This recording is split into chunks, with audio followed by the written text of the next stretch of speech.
Good evening. Welcome to the zoning board meeting of April 1st, 2020. It is now 7:04 p.m. In accordance with the governor's order suspending certain provisions of the open meeting law, general law, chapter 38, section 20, relating to the 2020 novel coronavirus outbreak emergency, the April 1st, 2020 zoning board public meeting of the Zoning Board of Appeals shall be physically closed to the public to avoid group congestion.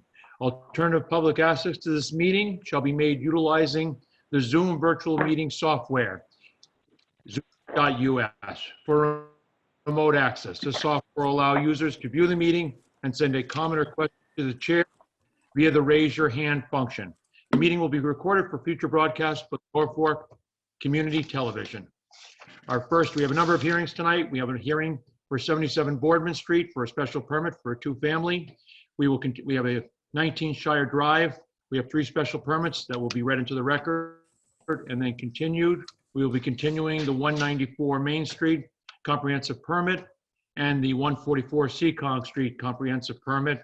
We have a number of minutes to approve, and we have some new business to discuss the bond for 84 Cleveland Street. At this time, Joe, would you mind reading into the record the notice of public hearing for 77 Boardman Street? Yeah, Amy, if you could just put that up on the share.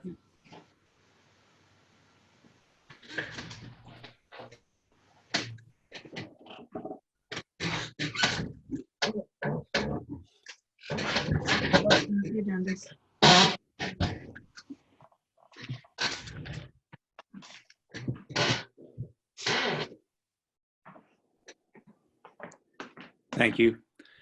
Notice is hereby given in accordance with Chapter 40A of the Massachusetts General Laws and any and all amendments thereto that a public hearing will be held by the Zoning Board of Appeals in room 124, or I guess virtual, at the Norfolk Municipal Building on Wednesday, April 1st, 2020 for the following application.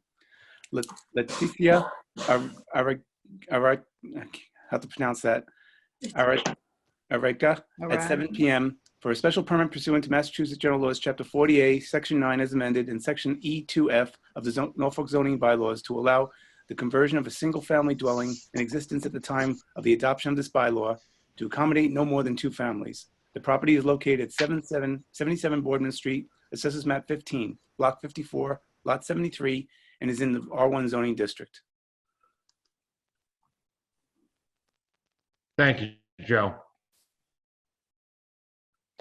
Leticia, I'll turn it over to you at this time. Could you give us a little background as to the property?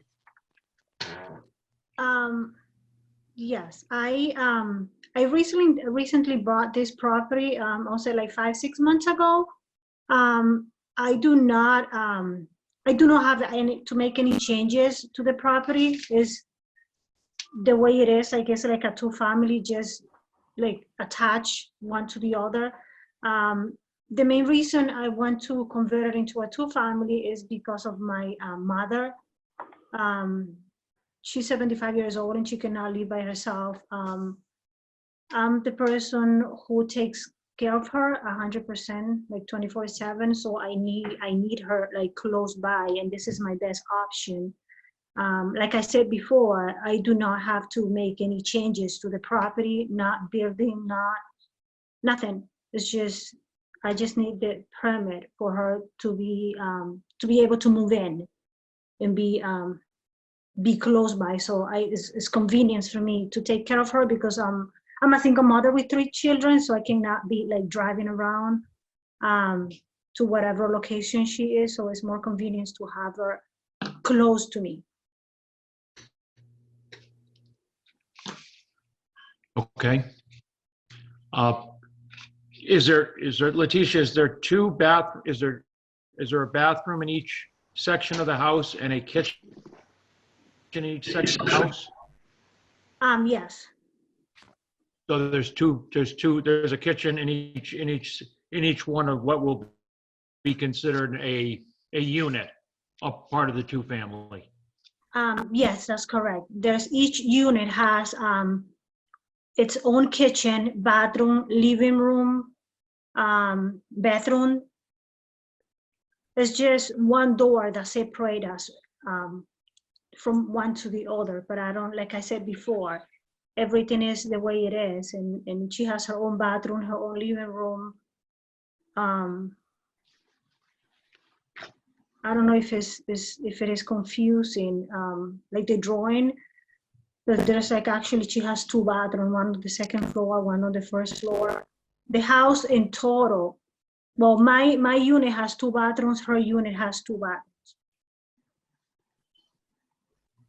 Okay. Don has a question. Letitia? Go ahead, Don. Okay. Letitia, I have a question. Does the property currently have separate electrical service between the two units that you want to make a two-family? It doesn't. I just have one single bill for the whole property. But I asked if I need to separate them, and the person that I asked, she says no, I don't have to, because the main purpose is just for like close family members.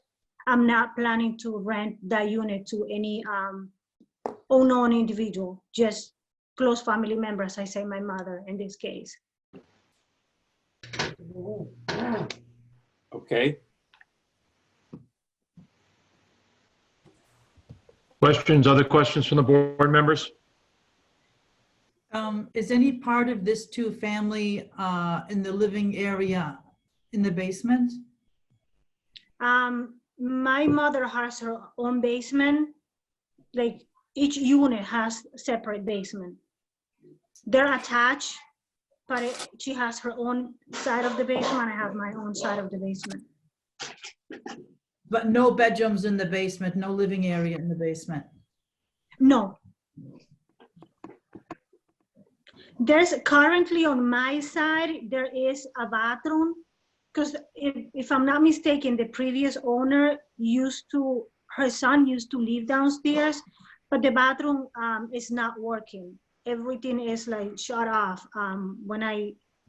Maybe next year or the following year, I'm trying to just break everything apart, but at this moment, I cannot make any changes to the house. Like I said, I moved like 5 months ago. But there's not living areas, just storage on both sides.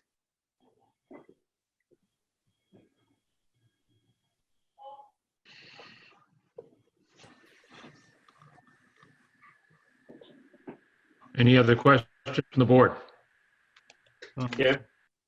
I have a question.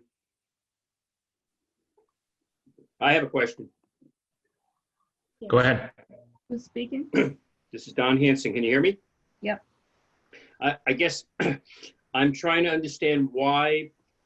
So I'm hearing that you need to have your mother come and live there so that you can be the primary caregiver.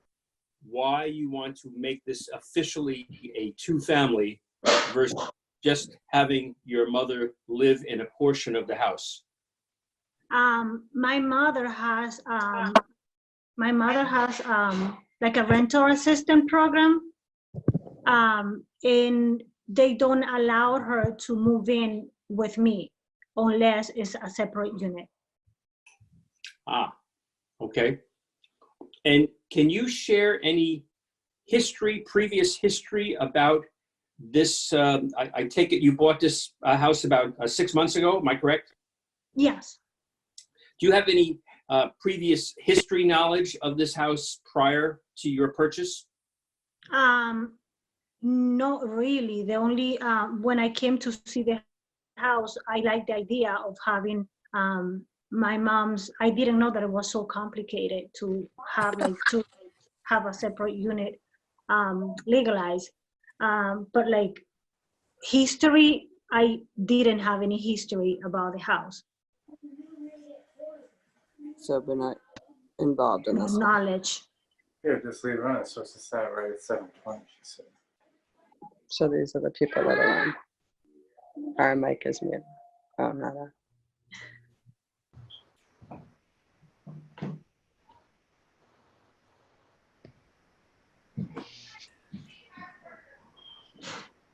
Rich, have you verified that each unit will have 800 square feet? Did you get a chance to verify that? It sounds like it does, but did you get a chance to verify that? It does.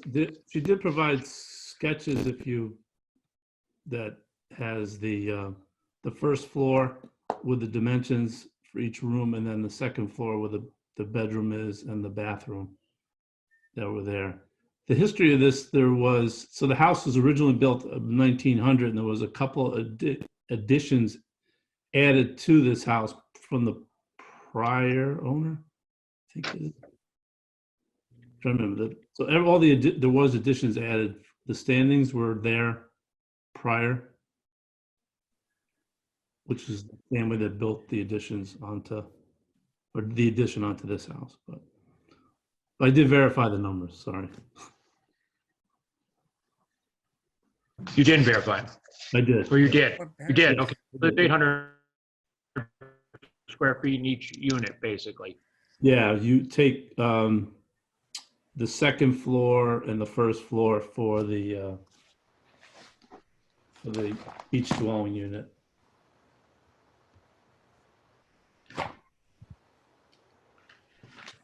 So under the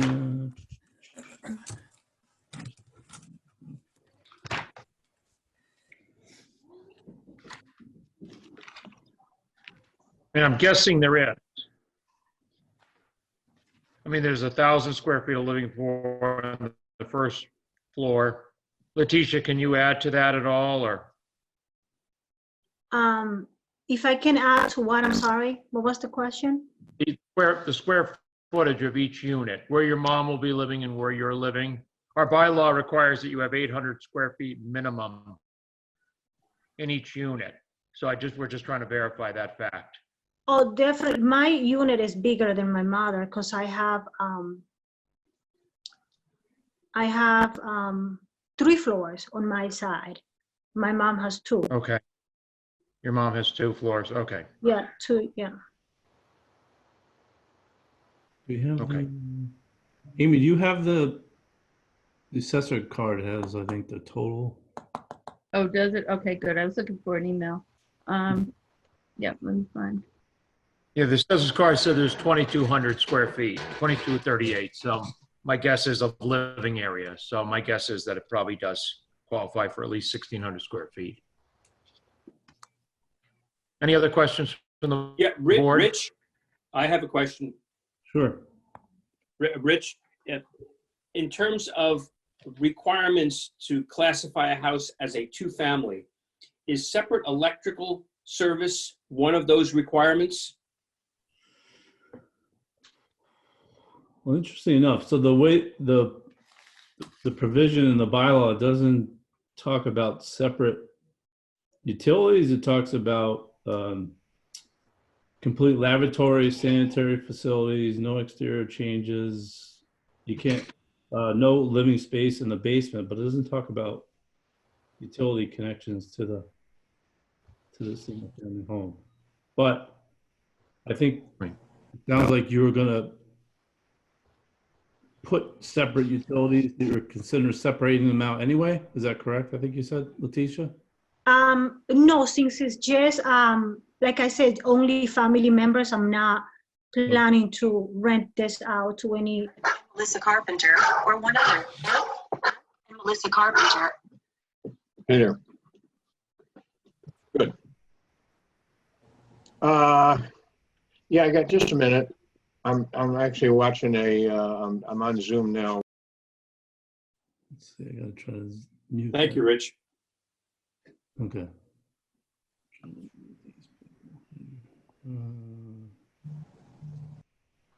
On Rich? I suppose the idea of actually keeping the single utility probably, I'm sorry, I missed this. the bylaw doesn't specify a separate utility. It may, in this case, be more beneficial to not separate them. This is just one. Okay. I guess I'm trying to understand, Rich. Sure. I am trying to understand if this dwelling is classified as a 2-family, okay, and under the existing requirements of the young woman, which I totally am compassionate about, but then something happens 4 or 5 years from now, and can it therefore be sold as 2 separate residences? under the Norfolk bylaws because it's been classified as a two-family? You actually have, you could have two options. You could permit it that way, or you could just have conditions that upon sale of the property that this permit would extinguish itself Okay, as a condition. excellent. You know, so you certainly could do that as a condition. Okay, I didn't know we could do that. Yeah, you have more latitude because it is a special permit that provide unique conditions in granting of it.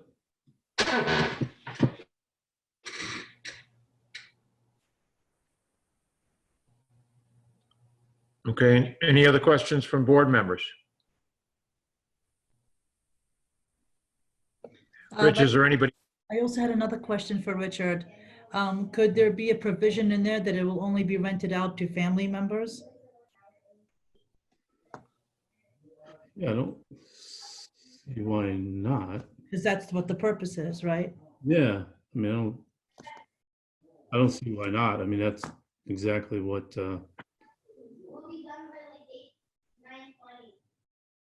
Yeah, I mean, I think Letitia, would that present any issue to you that it's just renting it to family members? No, not at all, because it's mainly for my mother. Yeah. I'm not, yes. Okay. I do have, Chris, there is a question from Leslie. You want to, that's a public, sorry. So I'll wait till you go to the public. My apologies. Okay, I think if there's no other questions from the board, you can open it up to the public, Rich. Just ask them to state their name and their address so we have it. Okay. All right, so Leslie. Can you?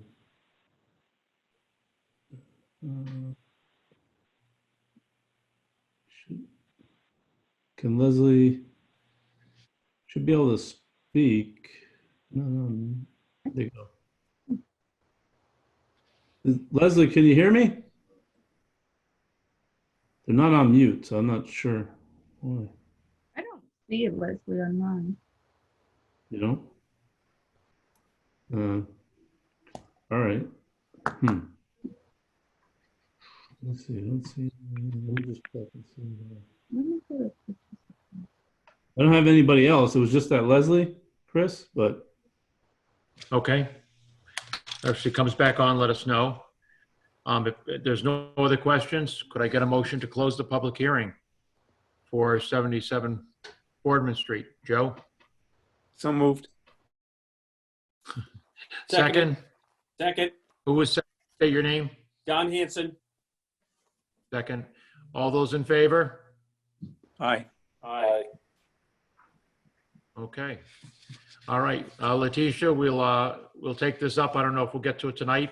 Is there a certain time limit on this when you have your mom has to get her financial information in? Well, I'm sorry, what was the question? Is there a certain time period where your mom has to get this financial information in? Yes, as soon as possible, if it's not too much to ask. Okay. Okay. All right. Thank you very much. Thank you. All for your right. time. You're welcome. Thank you. It is now 7:24. Joe, I wonder if you could read into the record the 19 Shire Drive, formerly 7 Phillips Way, public hearing notice. I will. I'll have it put on the screen first. Should I stay or? Nope. We deliberate, Amy, but you Okay. deliberation. Thank you so much. Okay. Notice is hereby given in accordance with Chapter 48 of the Massachusetts General Laws and any and all amendments thereto that a public hearing will be held by the Zoning Board of Appeals in room 124 of the Norfolk Municipal Building on Wednesday, December 4th, 2019 for the following application. Is this date correct, Chris? Oh, is that the wrong one? No, it's the wrong one. All right. Sorry. to you. Yeah, this one. Thank you. All right, repeat. Notice hereby given in accordance with Chapter 48 of the Massachusetts General Laws and any and all amendments thereto, that a public hearing will be held by the Zoning Board of Appeals in room 124 of the Norfolk Municipal Building on Wednesday, April 1st, 2020, for the following application. AA and JB Realty LLC at 7 p.m. for 3 special permits pursuant to Massachusetts General Laws, Chapter 48, Section 9, as amended, and Section J7A2B of the Norfolk zoning bylaws to allow 1, a contractor's headquarters in an off-highway area, and 2, to allow outdoor storage of more than 3 commercial vehicles limited to the rear yard, and Section F7E of the Norfolk zoning bylaws to allow parking in the front yard of a commercial building. The property is located at 7 Phillips Way, aka 19 Shire Drive, Assessors Map 18, Block 69, lots 41 and 12, and is in the C1 zoning district.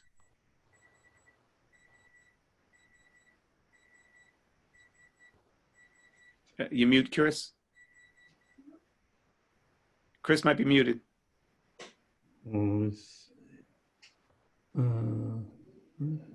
Okay. The applicant has asked for a continuance until May 6th at 7:00 p.m.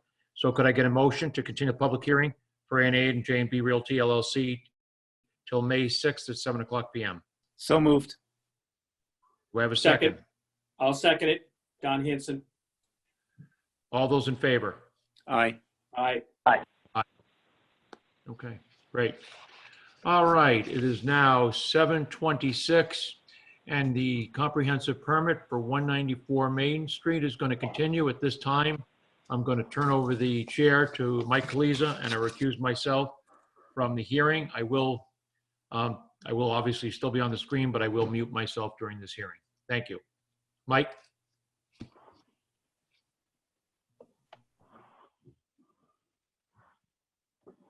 Let's see.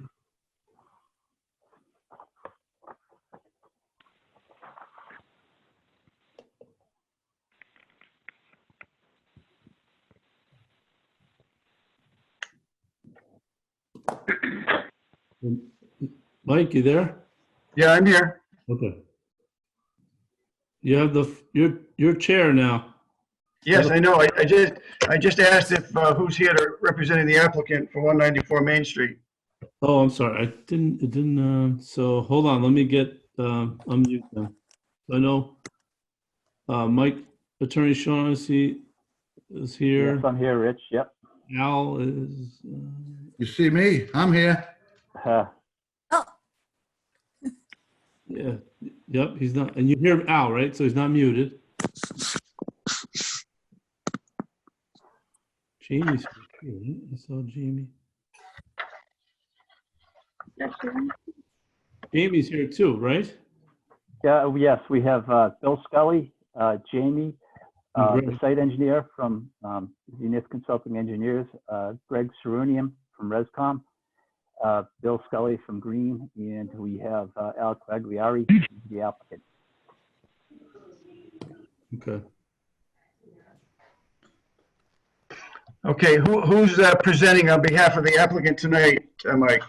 I will start off, Mr. Chairman. There's 3 topics. I apologize. I can't figure out how to turn the video on, but we'll have to go by voice. As you recall, when we were here before you folks last time, that the board had some significant concerns about the design of our building. As you may recall, it was a large building, about 180 feet long, 3 big buildings. At the last meeting, the board made it quite clear that the massing and scale was a concern. And from my perspective, it was the biggest concern. So what we did is we took a step back, we thought about it a little bit, and we came up with a revised site design. Amy, could you bring up the plans, please? Probably the landscaping plan's the best one.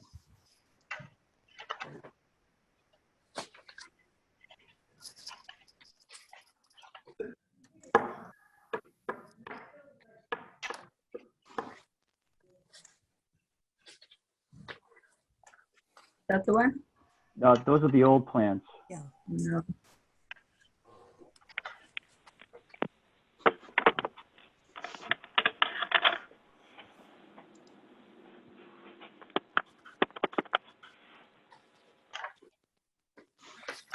Let's see if it's in the so.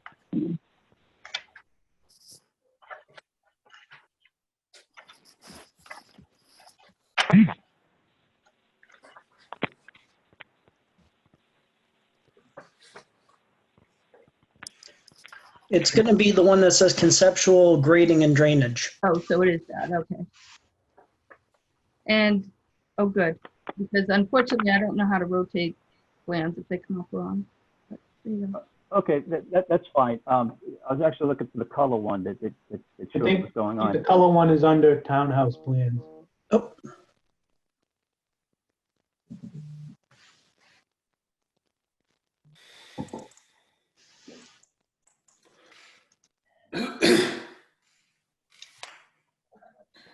There we go. So as you can see, we made a significant change to the project. Again, what the underlying theme was that the apartment building was too large and too massive, and the board didn't like it. As you may recall, we spoke about the board had suggested changing it to an L shape or two buildings. But as we dug into it and thought a little bit, we thought this was a better concept. So what you see there are 11 buildings, and there are 6 duplex buildings along Main Street. That's a mix in 2 or 3 bedroom units. And then to the rear of the site, we have 1 bedroom units and 2 bedroom units. So if you scroll down, Amy, to the 4th or 5th sheet in this set, please. Yeah, that one there. Perfect. Hello? Yes. So as you can see, what we did is we really took the comments from the board to heart. And what we did is we redesigned the buildings to effectively address all of the comments that the board raised with respect to the guidelines. And you can see that it's a fairly attractive building. Everything's accessible from the street. These are all duplex units. As I said, they're a mix in 2 or 3 bedroom units. These units that face the street will have a garage to the rear, 1-car garage, and they will also have 1 additional spot. So we think this design is, in my opinion, it's a very lovely looking set of buildings. We've also, coming up with design, we just didn't focus on this. We looked at other condominiums in the town, and I'll let Greg, our architect, get into his thoughts in developing this design. Again, the main concern last time was that the architecture didn't drive the design of the site. So as I said, we took a step back. We let the architecture drive this. And Greg, if you don't mind taking over and really tell the board how you came up with this design and the reason Sure. The reason for our changes. So again, Greg Strunian, Rescom Architectural, for the record. As Mike stated, we took a step back and we looked at the site, looked at a lot of feedback we had on the previous project. We also studied, as Mike had noted, a few of the other projects in town, and also looked at the design review guidelines that the town has published. So by placing the smaller buildings to the street, we really think that was able to, pull out a lot of the requirements that the guidelines were stating. The main 9 design principles from those guidelines, I think we've hit all of them. So I'd like to just sort of run through the list and maybe describe a little bit how we think we've addressed that. So the first item is number 1. It says building height is modest and well proportioned. So the building heights on these is 33 feet, and I think 7 to 8 inches. And if you look at the top set of elevations, that is actually the elevations from the grade of the property, at the base of the foundation. The one below that is the elevation from the street. So as you can see, as the street goes, the buildings sort of adjust to that grade. Also within number 1 of the design guidelines is each floor is well proportioned, adding a sense of balance and rhythm for the building's facade.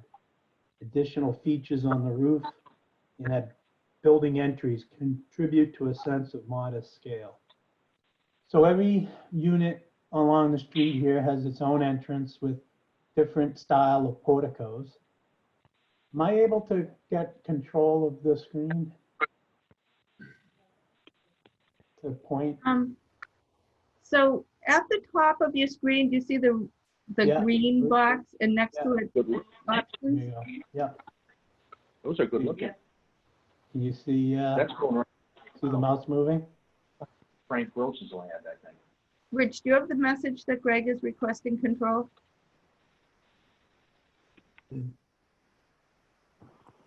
You have that message on your screen? I was going to try and say something. I have a message that says Greg Sarunian is requesting remote control. Should I just hit approve? Yeah, approve it, yeah, please. Okay. And up at the top in the view options, Greg, you can probably annotate as well. Okay. Can you see the mouse moving now? Yeah. Yeah. Yep. Okay. So again, as you look at the, I'm going to use the top elevation. As you look, we have entrance porticos. Those are little roofs. You can see at each level of the roof, we've done a different design to have a variety. Again, that's what is suggested in the guidelines. Item 2 is building scale. It's modest with the design elements compatible with the surrounding historic context of Norfolk Center. The building is broken into smaller bays that reinforce the modest scale and feature and orientation to the primary street frontage. Design elements as prominent gable ends, dormers, or covered entries. So although we broke this up into smaller buildings, it's not one building. We think this certainly achieves that design goal. Item 3 is sloped roof pitches, create visual interest and complementary building forms. Gable ends are used to interrupt large forms of roofs and face the street. So again, I think this has that variety in it. Generous landscape, define the street frontages, sidewalks, pedestrian paths, setbacks, and buffers to strengthen the village character. We've got, we can go back to the landscaping plan.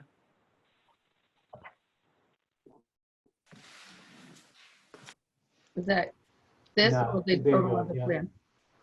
So we've got a pedestrian walkway that connects the units here as well as the main street. We've got some trees along the sidewalk as well as plantings. And again, we also took this concept throughout the site, tried to create good sized green spaces without sort of breaking it up with walkways, and then having appropriate landscaping throughout. Item 5 on the guidelines is convenient parking located behind the buildings. Concealed with no building set in front of the parking. So again, I'm in here off the Main Street. These units here would have a garage underneath with parking available in front of the garage. Frank Gross's land. Then these buildings, and these buildings, and this group of buildings all have their individual parking spaces here. All right, if we could scroll back to the elevations. That's what the town needs, not that other thing, right? Hey, Rich. Yeah, Rich, can you hear me? yeah. Hey, Rich, can you turn the microphones off of everybody else? We're getting a lot of feedback and miscellaneous noise from people. Yeah, I'm gonna mute everybody. Yeah, why don't we just let Greg speak and then we can turn the mics back on. Okay.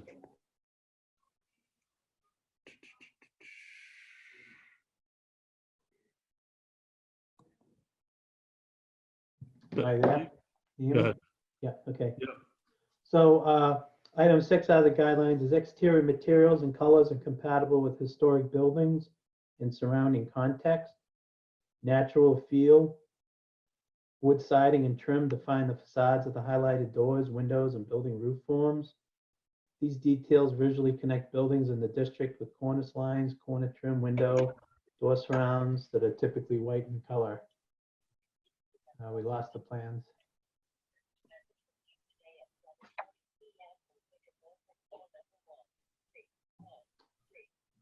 You could scroll back to the elevations.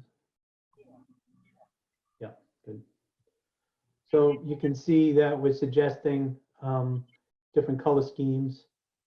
We also have a lot of trim details in interesting forms that create the eaves and rakes.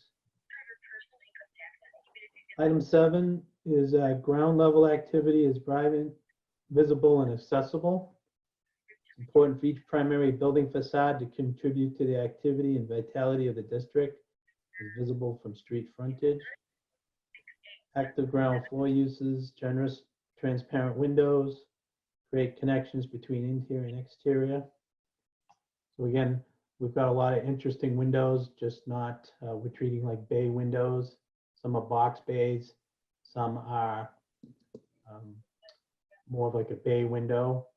And again, just trying to create some interest as well as transparency. Item 8 is functional services, mechanical and utility equipment is screened from view. I think we've located condensers out of sight, and the mechanical systems for these buildings will be contained within them. There won't be any rooftop units. The last one is building and street lighting are attractive and integrated into the district. The streetscape of the district is anchored by consistent street lights with historic style and appearance. And again, sorry if I keep jumping around, but if we go back to the landscaping plan. You can see in the upper right corner, it's the light fixture posts that we picked, as well as to the right, those would be some of the exterior wall fixtures at the unit entries and at the rear of the buildings. So if we we can scroll through and maybe take a look at some of the bigger buildings. Just keep going past the elevations. So yeah, back up one. So this is a typical blow up of the 4 units, which this is the on the left when you pull in, and then the far right. And again, it's just it's a makeup of the buildings very similar from the street, just joined together. We scroll one more. These are the largest buildings, and we're showing them next to each other as you would visually see them on the site. And again, using this very similar architecture. Colored's the front, and the black and white is the rest of the building.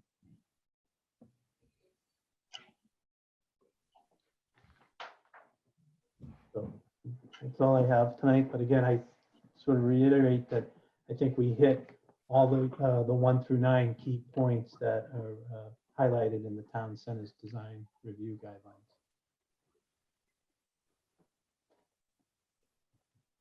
Okay, Greg, thank you.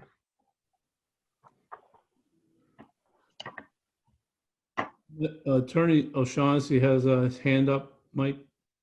Yeah. Okay. Mike, go ahead. Thank you.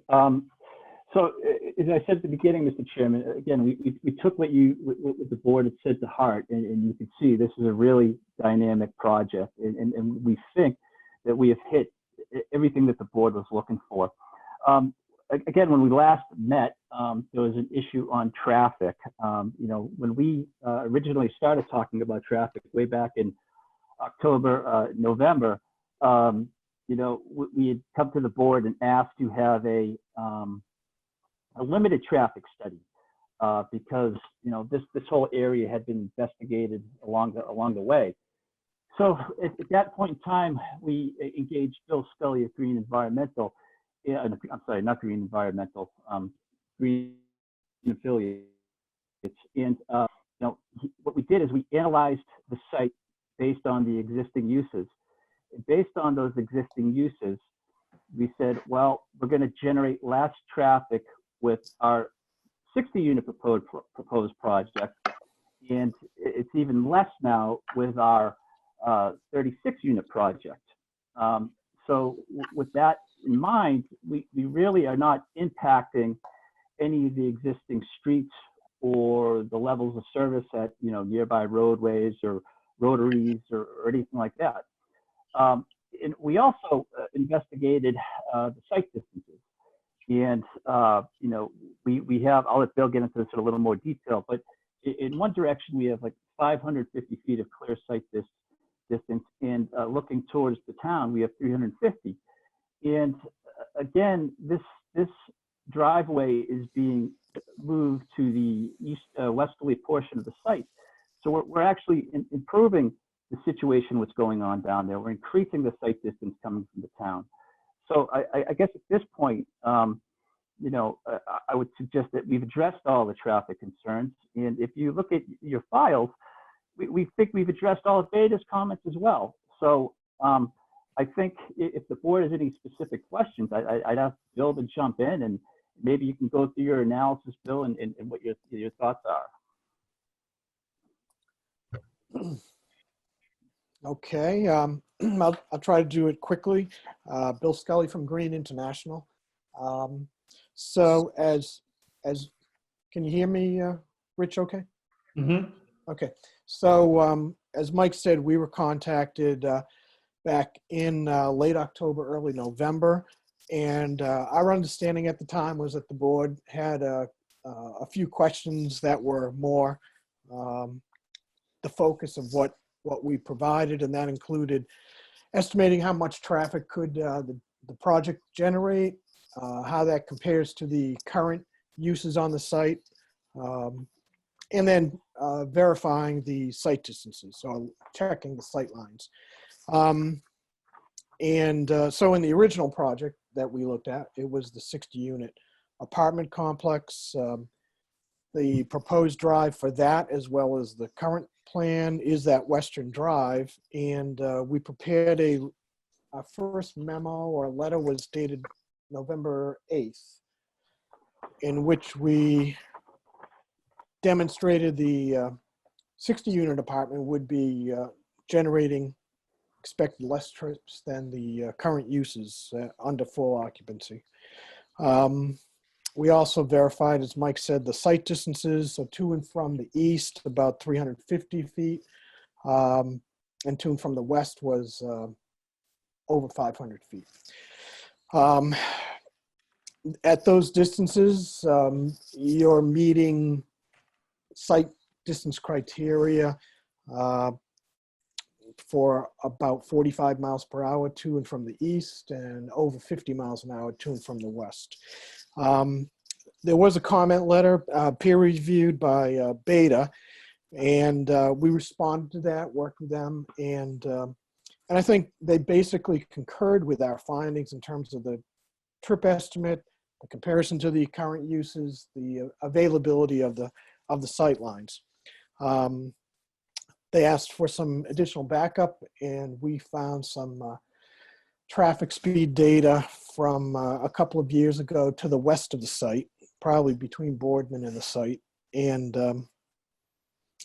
we provided that information to them and the board, and again, your speeds leaving the center coming towards the site are going to tend to be lower than approaching from the west. Speed limits vary at that point as well. So in the end, with our original study, we concluded that the estimated trips were going to be less than the current uses, the sight lines were adequate, and because the estimated trips would be less than the current uses, there would be minimal or no changes in traffic operations in the general area of the project in the center. So let's see, and we had made a couple of recommendations as well, just to make sure that traffic control and things were taken care of. A couple of weeks ago, we were informed that the project was changing to ownership, the condos, and being fewer units down to 36. So we prepared a March 25th letter that, again, updated the trip estimates.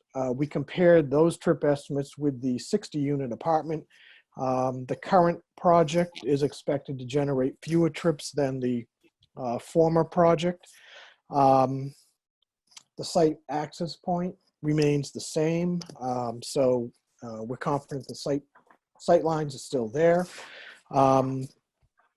This plan probably has a little bit better connection to the Main Street sidewalk than the other plan, but both, given the location of the site, it's walkable to the center, walkable to the train, and we do expect the potential for a fair number of walking and bike trips from the project. So all the numbers that we've provided the board are really a worst case suburban type vehicle traffic without really much pedestrian or transit or bike generation. So those numbers could in fact become lower under this project. Let's see if there's anything else. I think that's it. And if you have any specific questions, I can answer them.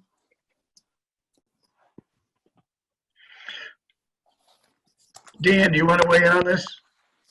Yeah, sure. So I guess if we can take a step back for a second and just get an understanding for why we're looking at a completely different project design, I think that would be helpful because, Mike, you kind of just launched into this presentation with a 36-unit plan, but you didn't explain why the prior plan was abandoned.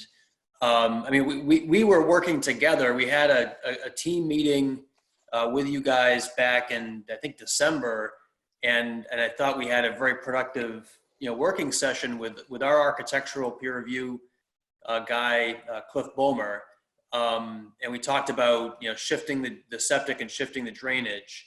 So maybe can you just explain to us why that was abandoned and why this is now on the table? After our last meeting, as I mentioned, we all took a step back to see what the board wanted, and we felt that shifting to this form of a project, a smaller project, we would have a better handle on to be able to reduce the impact to the area that the board was concerned with. And that was our goal. The last time we were meeting, the issue was size and massing. And we were talking about an L-shaped building or two separate buildings. Mm-hmm. And, after further consideration, we felt this was a better project to break it up this way into 9 smaller buildings and have the individual buildings along Main Street to kind of get the board what it was driving at.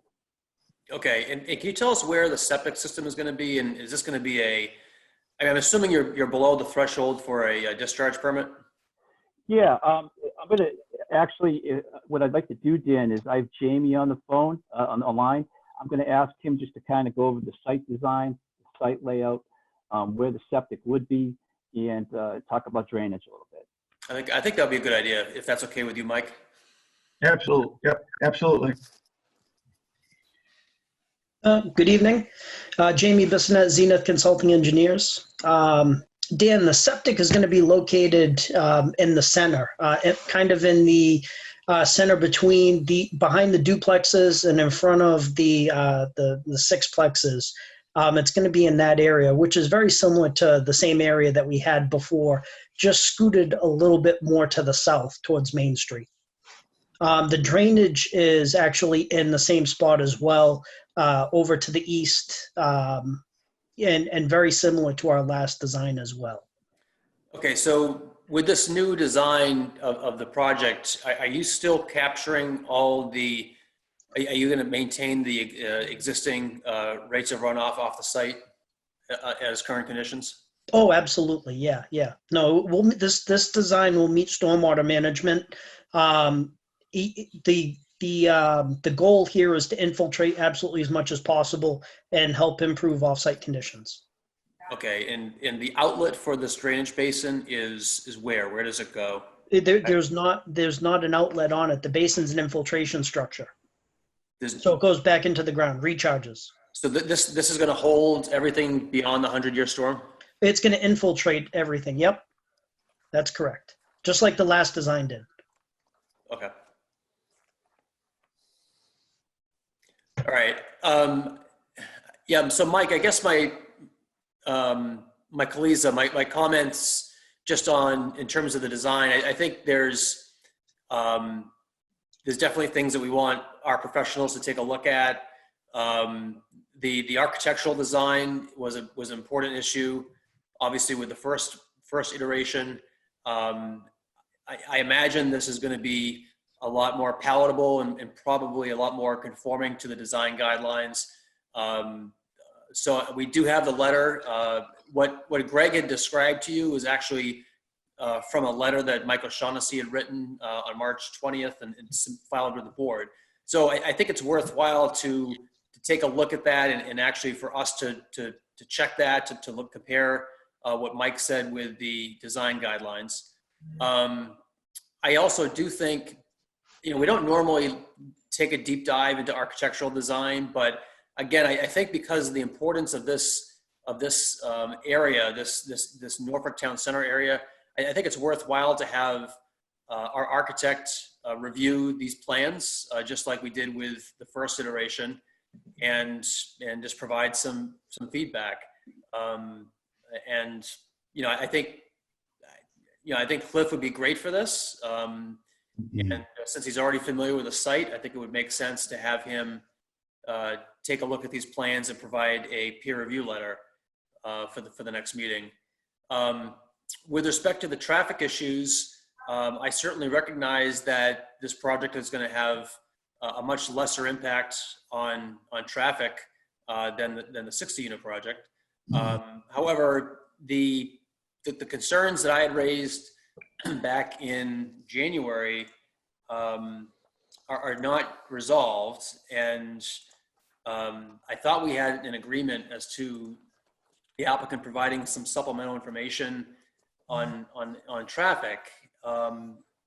Specifically, I know the applicant is saying that they have 350 feet of sight distance in one direction and 500 in another, but we don't actually have what would normally be included in a traffic study to back up those figures. So normally what we'd see is sight triangles that show where that was measured from, where those distances were measured from. We would have the traffic engineer certify how he calculated this, if it was a field survey with instruments, or if this is done simply desktop. We would have speed data that's current. The speed data that's being used was from 2017.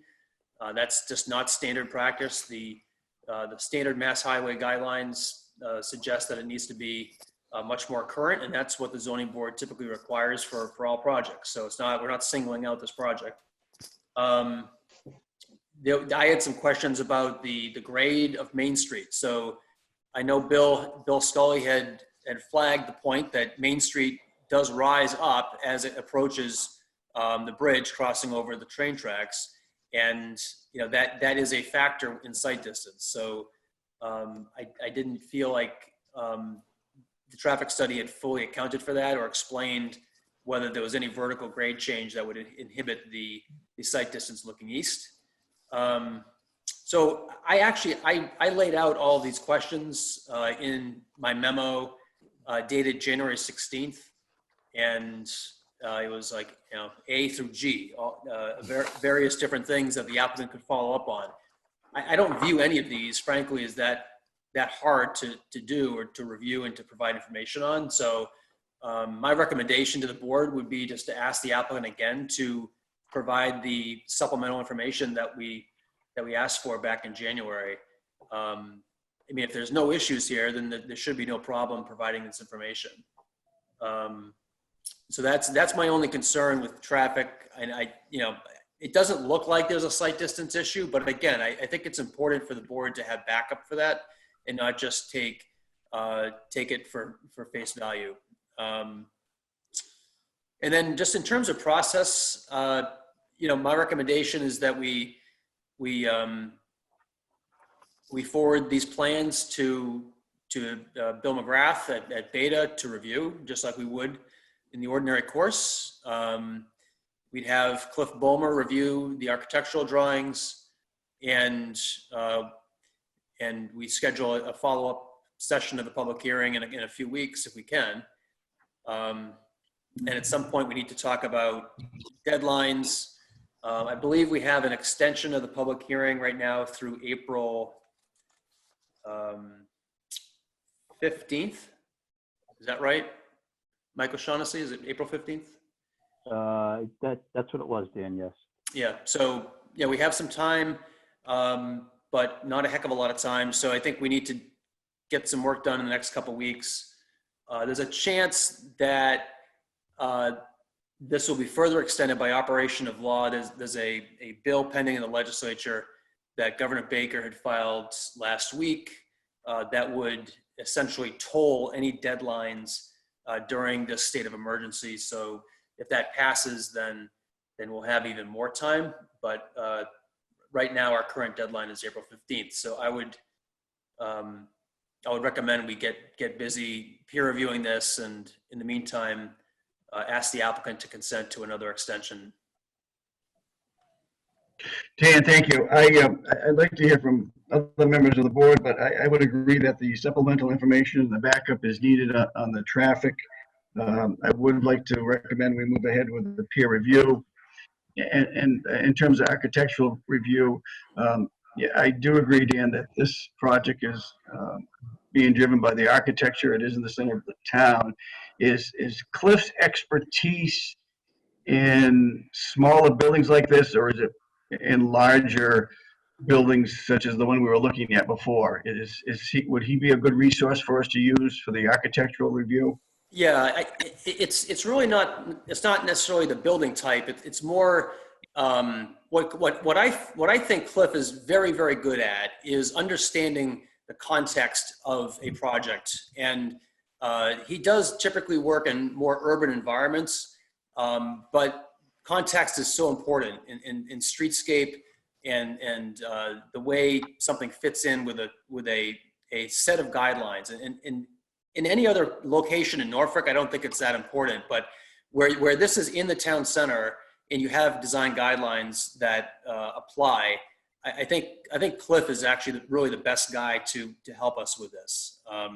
And again, it's not, Cliff is not necessarily an expert in large buildings. It's more, he's an expert at just overall site design issues in the context of neighboring land uses where that is important. And it's important in this case because it's in town center.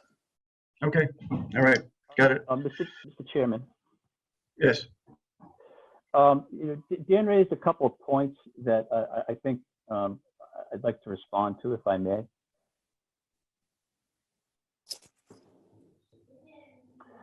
Certainly. Okay, so some of the things that Dan had raised in his memo, they've been addressed between Beta and Vince Scully. I'm sorry, Bill. I meant Bill Scully.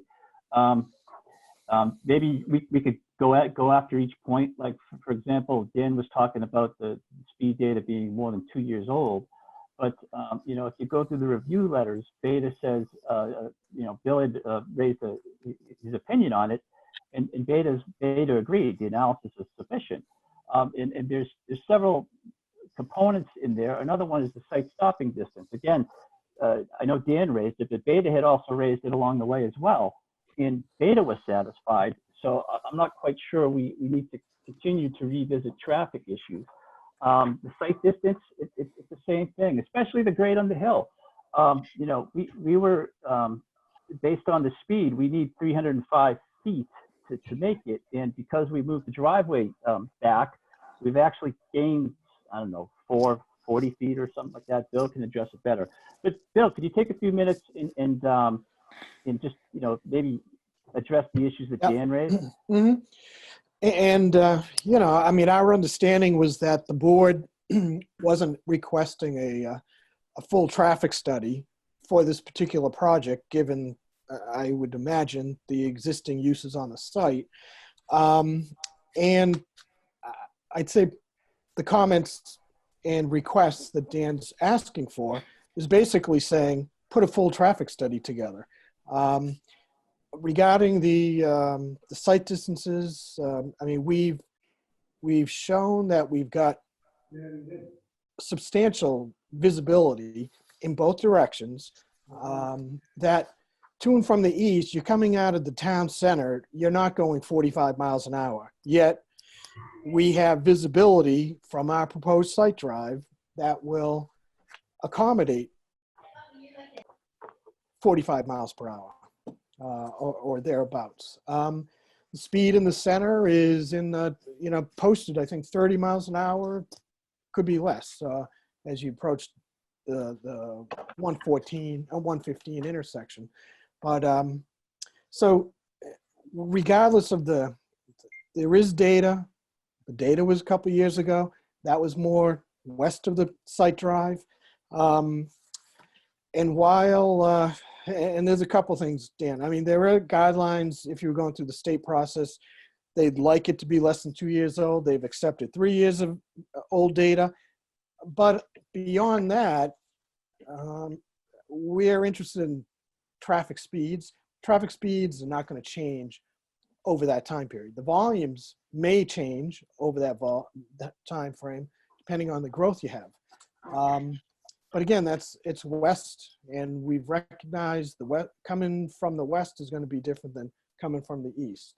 And we've tried to explain it, address it. We've had Beta review it, and again, you know what you have out there for distances, and you know the type of speed you can accommodate or meet with those distances. And I mean, we're really comfortable with adequate visibility for this project at that proposed site drive. So collecting more information isn't going to change anything. Now he brings up the grade issue, and that's a fair comment, Dan. So if the grade is, let's say the grade's 3%, between 3 and 5%, 3 and 6, you're going to increase site distance requirements by about 30 feet. If it exceeds 6%, you're going to increase the requirements by 60 feet. So for 30 miles per hour, we, instead of needing 200 feet, we'd need 230 to 260 feet. We've got 350. For 35 miles an hour, instead of 250 feet, you'd need 280 to 310, depending on the grade.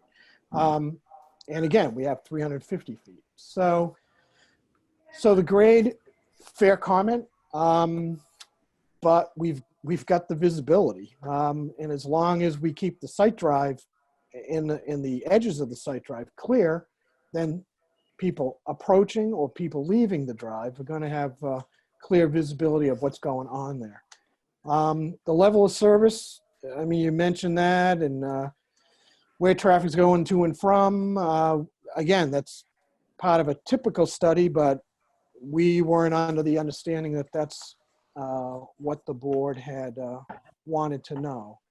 Pedestrian and bike connectivity, I think, is inferred by our comments about site location and likely to result in a lot of walking and bike trips. This proposed design, I think I said earlier, has better connections to the Main Street sidewalk than I thought the other one did.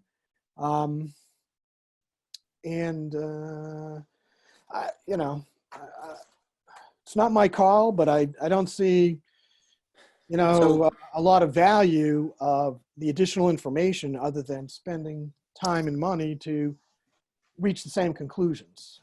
We did 18 Union Street. It was a small project. And again, that was, we really just focused on site distances and the amount of traffic to be generated by the project. So Mr. Chairman, I mean, the amount of time that we just spent talking about this, Mr. Scully could have answered in writing several of the questions that I had. This isn't a question of doing a full-blown traffic study. These are simply just requests for backup documentation for the representations that are being made. And I'm not suggesting there aren't adequate site distances. There could very well be adequate site distance. But it's important for the board to have backup documentation so that there isn't ever a question down the road whether or not we have met these criteria. I think I provided it, Dan, in the December response to Beta's comments, I think. Okay, but you didn't. But Bill, did you measure the grade of Main Street, and did you account for that in the site distance calculation? Come on.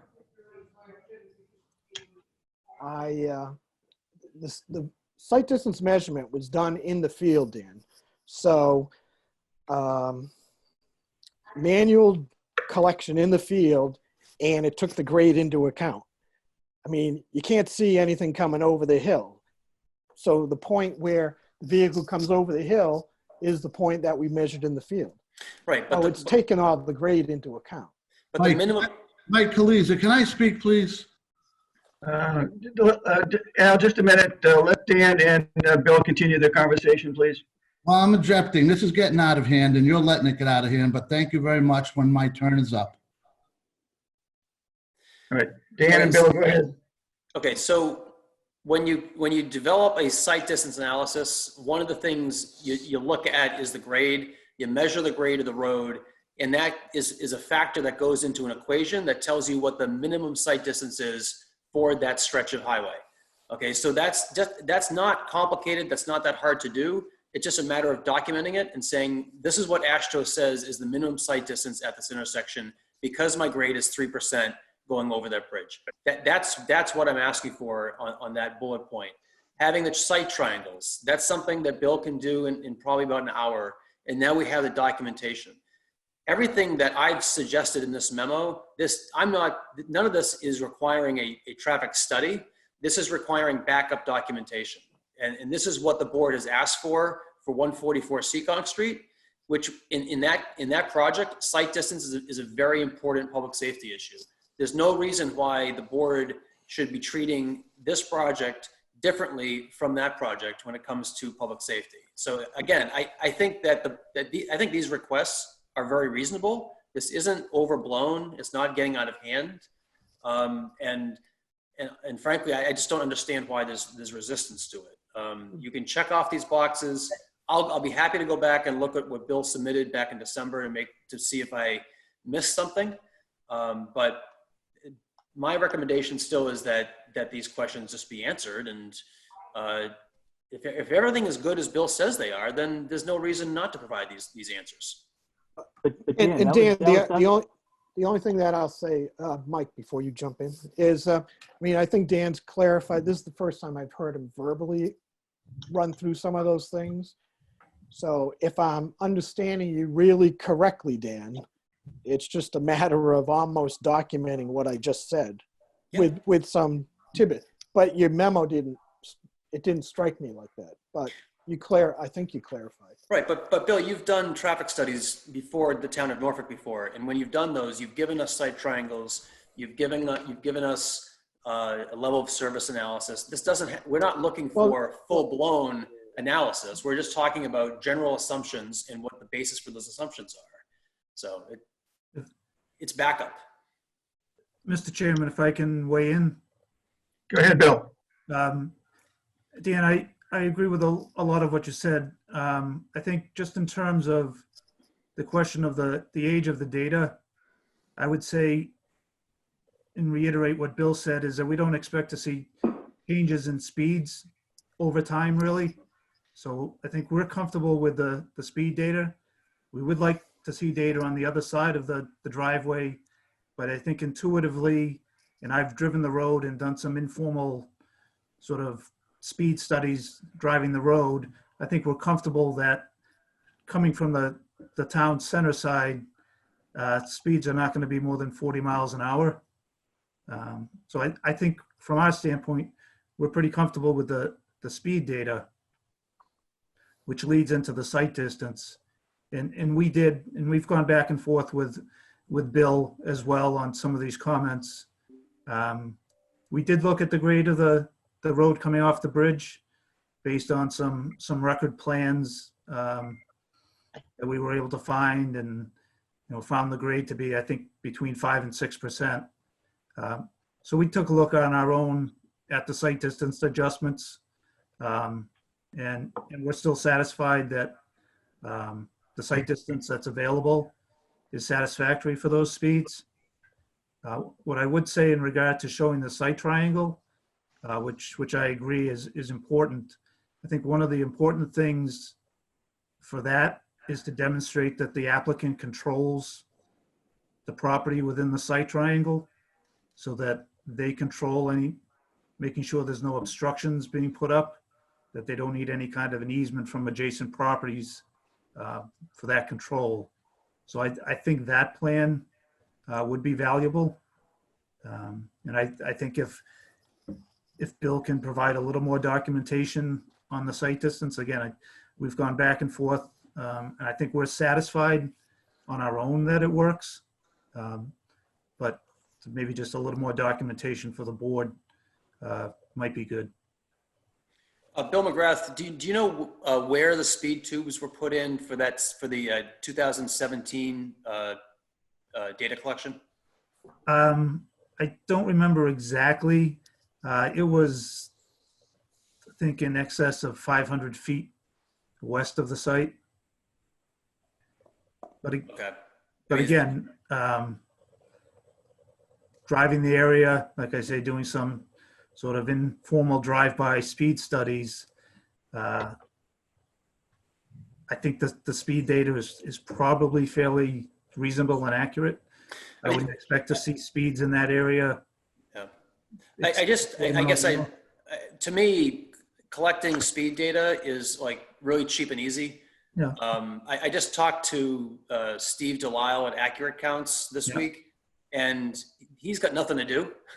He's doing a project for me next week, and it costs $300.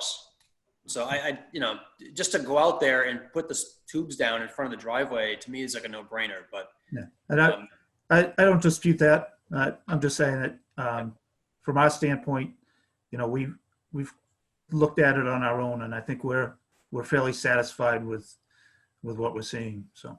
Okay. Mr. Chairman, if I may. Sure.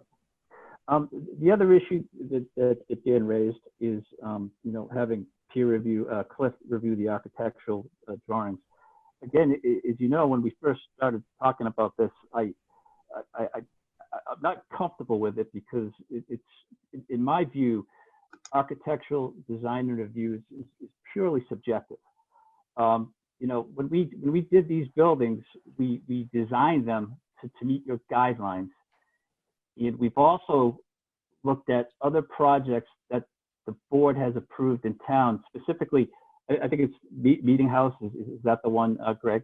But in any event, I mean, I'm not quite sure what Cliff is going to say. I mean, to me, if I'm sitting in the position of the board, I'm looking at an elevation and I'm like, wow, that's a pretty attractive project right there. So I'm not quite sure what Cliff would add. Okay, can I respond to that? No. Yes. So, all right, so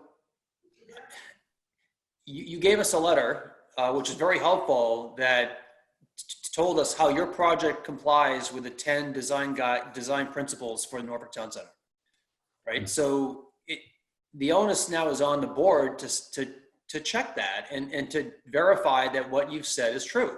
And that's, again, we're not singling this project out. We would do that for any project. You've come before us with a presentation that makes these representations about a project conforming to design guidelines. It's not a heavy lift for us to have Cliff Bulmer review what you wrote and give us his opinion. He would also review the plans to say, to tell us if he thought anything was missing, that maybe might be some details that aren't included that maybe should have been included. And I'll just give one example, and from my layperson perspective, the elevation sheet. Amy, is there any way you can put that elevation sheet back up? I think, yeah, that one right there. Oop. Yep, that one. So like this elevation sheet, it's great. It shows the 6 buildings that front on Main Street. It shows the end building to the right, but it doesn't show the end building to the left. So I don't know why that's not there, but that's something that perhaps Cliff would make a note of and say, hey, this needs to be revised so that it shows the complete frontage of Main Street. That would give us the complete picture. It would show us the ends of that building. Building number 8 is missing. One thing that kind of stuck out to me was building number 7, which is at the end. So we're looking at the side of that building that's going to be visible from Main Street. Looking at a big side wall, maybe that can be improved somehow. Maybe Cliff would make a comment about that. Maybe he would make the same comment about the end of building number 8, which is also going to be visible from Main Street. So those are the kind of things that I would expect an architect to give us some input on. And I don't think it's not going to be that time consuming or costly. And it's one of those things where I think we can potentially improve the project, just like Cliff was most likely going to improve the project with the first iteration. Dan, thank you. But before we chat about the architecture, I want to go back to the traffic for 1 minute. Bill McGrath, based on what Dan is looking for in terms of backup, is there still a gap between what we have for information and what Dan is looking for? Or do we need some additional backup based on your peer review? I would say one thing we're missing is a plan of the site triangle, just to demonstrate that the applicant controls all the property within the site triangle that's outside of the right-of-way. From a site distance perspective, again, I think just a little more documentation. We've satisfied ourselves that the site distance is there. And I haven't read Bill's latest letter, but maybe just an additional paragraph in there, just talking about, again, available site distance and how it relates to the grade. And I think what we've seen from plans and record information is that grade coming off the bridge on Main Street is about 5 to 6%. So using those numbers just verify that site distance is still adequate. We verified it ourselves, but so the board has documentation of that. And what about level of service, Bill? I mean, do we have any level of service data, and shouldn't we have something so we know whether there's going to be any impacts on any nearby intersections? well, from that standpoint, Dan, I think given that there were uses on the site or existing uses on the site versus the traffic generated by the new uses, we're not seeing an increase in the differential that we would expect to see any changes. Usually guidelines are 10% increase in traffic at a particular existing intersection. And I don't think we're seeing that. So again, I think we're comfortable having gone back and forth with Bill on Bill Scully with some of the trip generation numbers. I think we're comfortable that those impacts are not going to happen. Well, I think we should at least have a narrative or something that tells us what the differential is. Like what are the estimated daily trips for the existing commercial use? What are the anticipated daily average daily trips for the 32 units? I mean, that'll take like 15 minutes to take out of the AT menu. But Dan, I've already provided that information. We've seen that information, Dan. So okay. Yeah. Mike, how long are you gonna let Dan Hill badger the engineers? All right. Hold on. So based on what we just discussed, Dan, the site distance Mike. documentation and the Mike. site triangles. Mike, Yeah, I can hear you, Al. you gotta let me speak at some point. You keep blowing right by me. This is my Hang on one project. second. I paid $17,000 for it, and Dan Hill has been doing nothing but badgering the professionals. And you're letting it happen. I want my time. Okay, go ahead. I have you on video and audio stating the only thing that you wanted to see going forward, and this is when there was a 60-unit apartment building, was sightline distances. And if we accomplished that, that would end the traffic. We did just that. Dan is reinventing the wheel here. All right? He is commenting on civil engineering with drainage before you even allowed the civil engineer to talk about the drainage. Your civil engineer. The civil engineer I paid $17,000 to review. Dan Hill is not a civil engineer. He's not a traffic engineer. He's not a landscape architect. And you're allowing him to run this meeting and badger the licensed professionals that I have paid. We have settled the traffic issue. As a matter of fact, Mr. Scully has done a similar traffic analysis at 18 Union Street, which the ZBA approved for a drive-through. In the same manner as this one, we've reduced this from 60 units to 36 units. You yourself said the traffic was fine as long as we had the site distances. That should be pushed aside. We have to stop putting issues aside and stop letting the attorney reinvent the issues and keep pushing this thing down the road. That is what you're supposed to do as a chairman. Listen to the professionals. Another comment is, on similar projects across the town, like these townhouses, I believe Beta did a limited architectural review on them. Bill McGrath, is that correct? Through you, Mr. Chairman. Yeah, the board has engaged Glenn Fontecchio through us on some projects, not on all projects, but on some projects. And I don't understand how this is any different than the one down on Main Street, the one down on Kell's property, the one on Cleveland Street, limited architectural review by Beta Engineering, who I've already paid thousands of dollars to, not reinvent the wheel, to an architect who blew up the last project when we were supposed to be talking about waivers.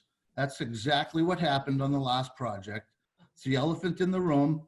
We can discuss it now. It was a project that we met numerous times before we submitted these plans. We had an architectural plan agreed upon by Rich McCarthy, the town planner, and other professionals in the office. We did 2 or 3 revisions before we submitted. We had 2 or 3 meetings, and all of a sudden, you know, the grenade was thrown in by Dan Hill. Once that grenade was thrown in, his professional destroyed $50,000 worth of civil engineering in one fell swoop. So, you know, I need to push back on Dan Hill. He's not an engineer. He's not a landscape architect. He's not an architect. He's a professional bomb thrower. Thank you for my time. Okay, thank you. All right, Bill, getting back to the documentation. Bill, can you work on the site distance documentation that we requested, as well as the site triangles that Bill alluded to? You're talking to me, Bill Scully? Yes, Bill Scully. Yeah, I can, as long as Al authorizes me to. It won't take, from what I'm understanding right now, it won't take that long. Okay. That much time. All right. Dan, are those the 2 main pieces of information documentation we're looking for? Yeah, no, I agree. That's the most important issue. Okay, all right, good. And then in terms of the peer review, we've done 9 40Bs in Norfolk. Everyone has been peer reviewed architecturally, and this one is probably a little different, Al, than our other projects because it's right in the center of our town. And for that reason alone, I think we've got to get this right. And I think the board, and I'd like to hear from other members if they feel differently, I think the board would like to have this looked at again from another professional. And I think Cliff would be a good person to do that. Can I interrupt 1 second? I just want to make a point that this project is actually farther away from Bishop Hassam's project. So, and that I think Mr. McGrath did a limited architectural review. It's actually, that project is actually closer to the center than this project is. Yeah. I don't know what you're referring to as limited. We do the same on every project, and we're doing the same on this one for you. Well, I'll let Center have Beta do an architectural review. The buildings and Bishop's project. I'm not going back to Cliff Clavin, all right, to have an architectural review.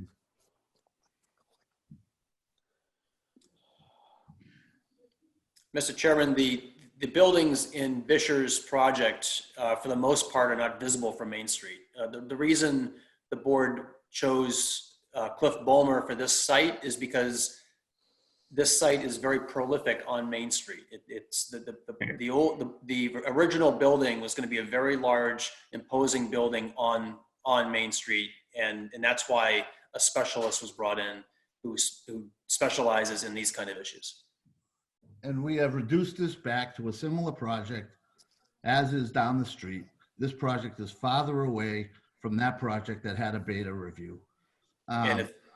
Rich McCarthy, who did the design criteria for downtown? Were you a part of that? Is Rich McCarthy available? Rich, your mic is off. Oh, sorry. Yep. Yes. So myself, along with the B1 zoning committee, worked with MAPC to develop the design guidelines for the B1. So are you not capable of looking at these structures and incorporating whether they follow the design guidelines that you put together? Well, I'm not an architect, but I mean, can you work with Beta? I'm confused. Al, can you explain to me what the problem is with Cliff? Are you alleging he has a bias, or is he not qualified? Is the cost too high? What's the issue? No, I guess my problem is where you steer the project. So if you steer it in a direction, I know it's the wrong direction, as been the history here. And so I want to steer it in the direction that other projects similar to this have been steered. All right, and this project here is similar than one that's right down the road. And I believe we should steer it in that direction. And we should steer it in the direction on traffic, like the one on 18 Union Street. That was the most dangerous intersection in the town and didn't require the analytics that you're trying to get us to provide. Mr. Scully has done a great job. I mean, and Bill McGrath has seconded Mr. Scully's job, 2 engineers. I don't know. Did you hit a button? No, I can unmute it here, but it won't unmute it there. It doesn't, he's controlling it, so I don't. This isn't me, everybody. No, that was me. Sorry. Okay. So. Hold on a second, Al. Sorry. But these design guidelines. My architect is a professional architect who incorporated those design guidelines and came up with this design. This is a beautiful design. How come some people can't just use their eyeballs and say how beautiful this design is? So Rich McCarthy, my architect in Beta, I'm sure can get the design over the goal line. And we don't have to reinvent the wheel. Like we don't have to reinvent the wheel on traffic, like we don't have to reinvent the wheel on infiltration. Dan wants to comment on things he's not an expert at. And I'm trying to stop that because I don't comment on things that I'm not an expert at. And he is no more an expert at these items than I am.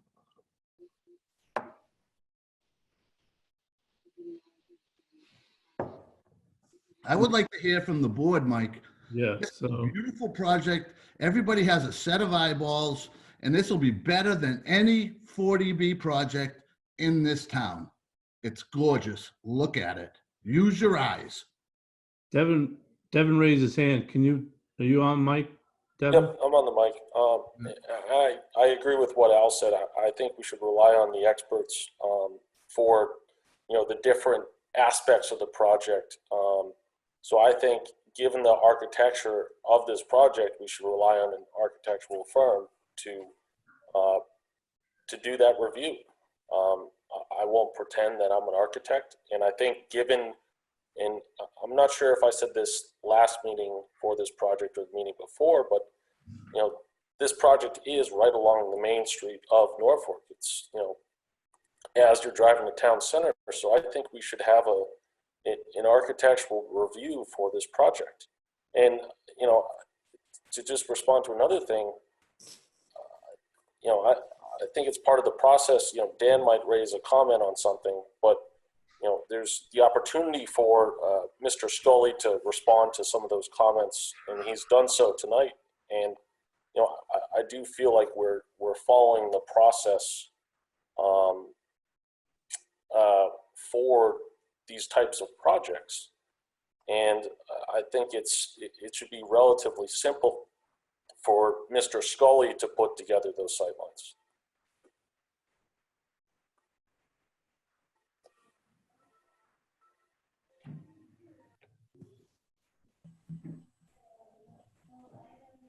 I'm Josephine. Can I say something as well? I agree with you, Devin.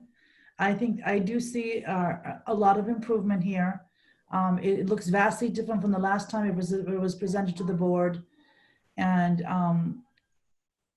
if I guess the traffic review is part of the process, then I'm all for it. I mean, I also would leave it to the experts as well. But I believe it's part of the process.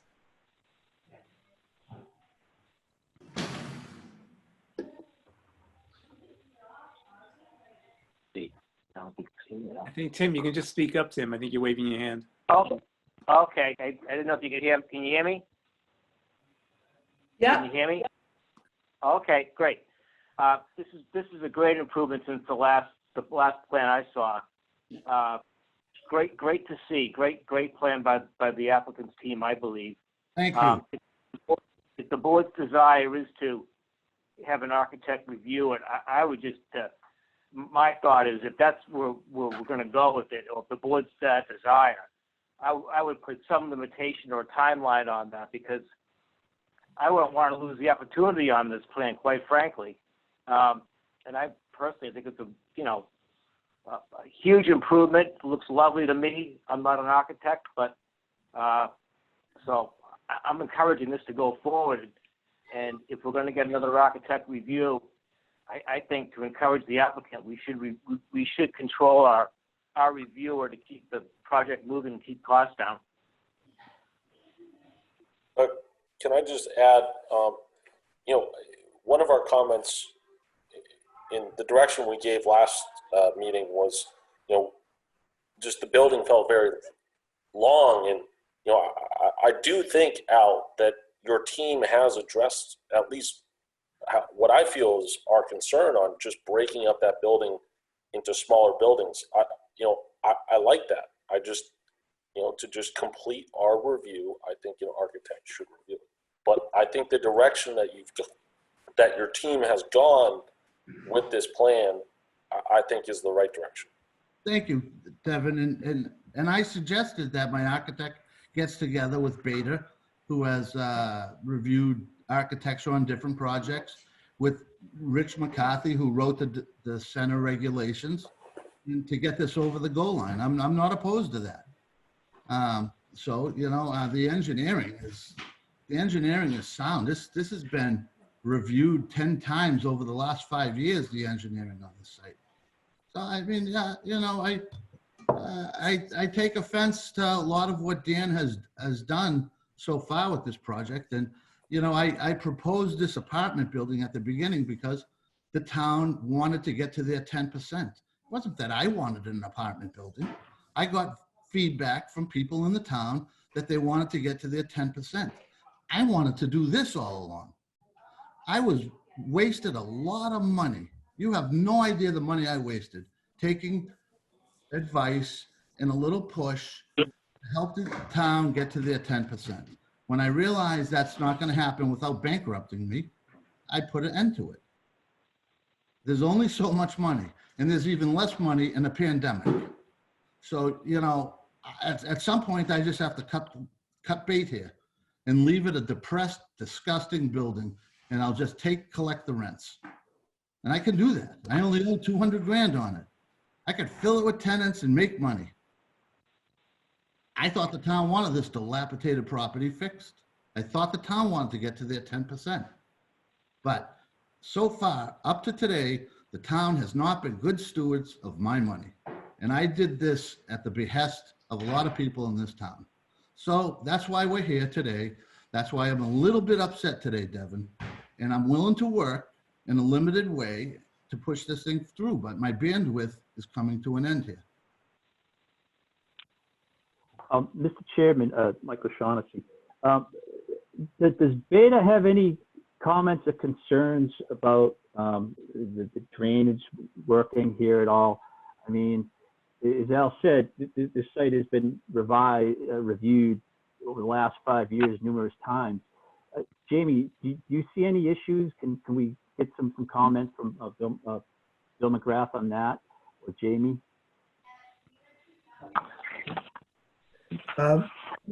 We haven't reviewed the new plan. What I would say in terms of drainage, we did review the previous plan.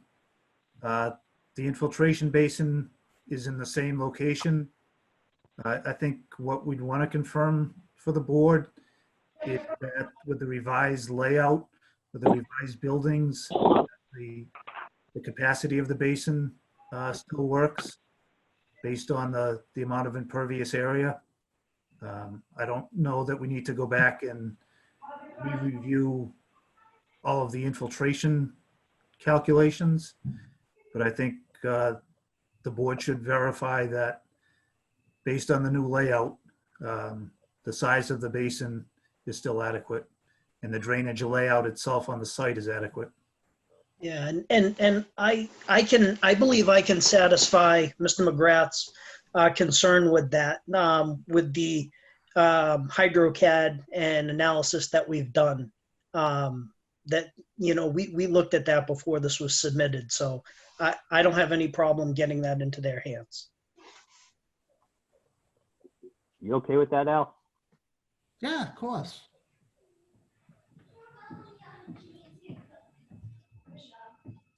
Mr. Chairman, I mean, I'm hoping the next time we meet that, you know, maybe we can start talking about maybe having a decision in hand, chewing on that a little bit.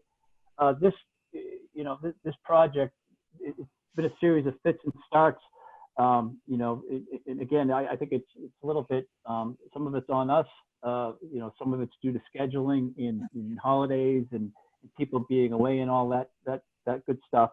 But is that something we could talk about here? So maybe the next time we're here, maybe we're talking about a decision and waivers and all that good stuff. Maybe try to bring this project to an end or conclusion. Mike, can I comment on that? Sure. You know, you guys just threw in our lap a few weeks ago a brand new project, and I think it's a little unreasonable to be demanding a decision to be discussed at the next meeting. I don't think that's reasonable. You guys chose to take a different course. I think the board is happy with the overall concept. I think you're getting very positive feedback tonight. So I think you should let the process run its course, let the board do its job, have Bill McGrath review the HydroCAD calculations, have Cliff Bulmer review the architectural. And I just, you know, I don't think that this this attitude tonight is at all productive. And the board is being cooperative. You're not getting any resistance from the board or from me. I'm just asking questions. We just want backup and documentation so that we do our job the right way. So I think that the process should be that the board do the peer review that we would do for any other project. We do it over the next 2 weeks. We schedule another board meeting when everybody is available. But we do need another extension of the 180-day deadline because the current one expires on April 15th. And frankly, we're at the end because of the delays in this hearing due to the redesign of the project, which is okay, but you need to give the board some additional time to finish its job. Well, the rebuttal I will give to that is that your architect was the one who threw the curveball and dumped the project on my lap by taking that building that had been redesigned 3 different occasions before it was ever submitted and just blew up so much money in engineering in one fell swoop and convinced the board to go in that direction. And the project was, unattainable at that point. So as far as like throwing things in somebody's lap, we're the one that initiated it. Productive or not productive, this is my property. This is how I feel.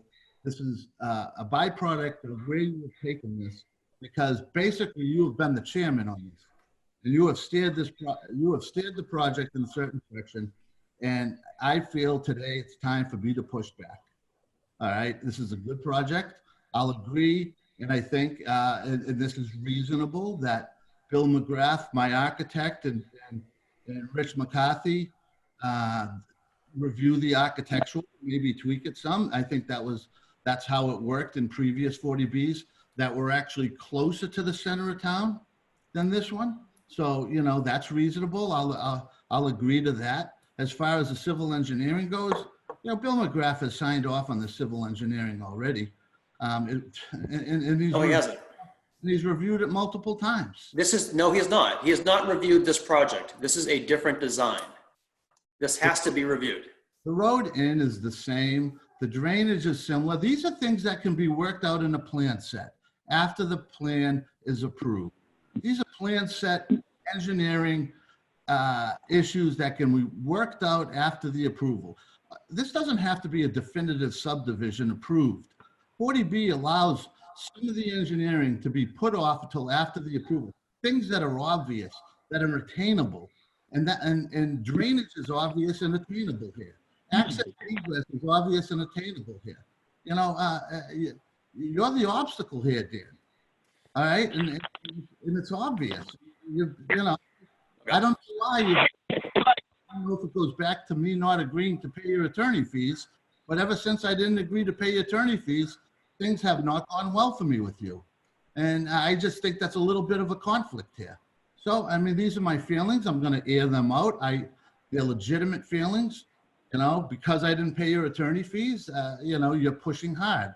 And you've pushed us in the wrong direction. I feel, I feel there's some resentment on your part for that. Very good disguising it, but that's how I feel. Okay, I never asked you to pay my attorney's fees, Al, and you know that. So I really think that this is kind of getting off the rails, and we need to get back into finishing this hearing tonight. And the action items are that these plans need to be professionally reviewed, which I think every board member has agreed to. And has expressed an opinion. So, Mr. Chairman, I think I would recommend that you pick a date for the next hearing, that we send these out for peer review as we discussed. The board should decide tonight whether you want to use Cliff Bulmer or use Glenn associated with Beta. And then we need another extension from the applicant before we finish tonight. And I have a different set of asks for the board. I asked that my architect work with Beta, Glenn, and Rich McCarthy to do the design of the site. I asked that the specific engineering be attained after the approval, specific meaning, drainage calcs from a CAD system. And I believe the traffic study has already been answered by Bill Scully, and in the last review by Bader actually said that they had signed off on the study. And this is actually 24 less units. 24 less units. And Mike, can I just say something? Sure. So I actually agree with Al. I think really at this point, really the civil engineering issues have been addressed. And for me, I'd be comfortable with having the review, the applicant's engineer working with the peer reviewer after the permit's been as a condition that the applicant work with our peer review engineer to address any comments, because I really don't see any issues at this point that would stop the project, other than just that the only thing is getting that site triangle from Mr. Scully. And I think once we get that, from an civil engineering perspective, I don't think there's really any showstoppers here that would allow us to close the hearing, and just condition that the peer review for the engineering just be done after the permit. Thank you.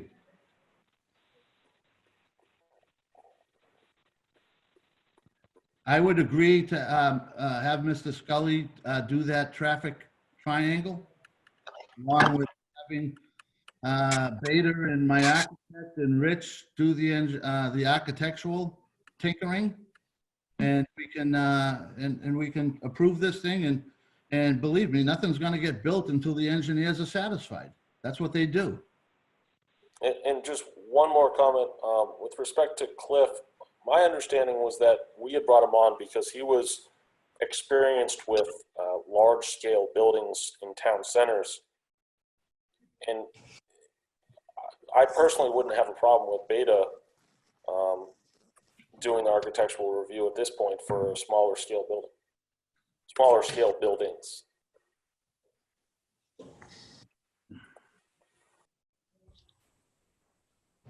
Okay, on that topic, what's the purview of the board on architectural review?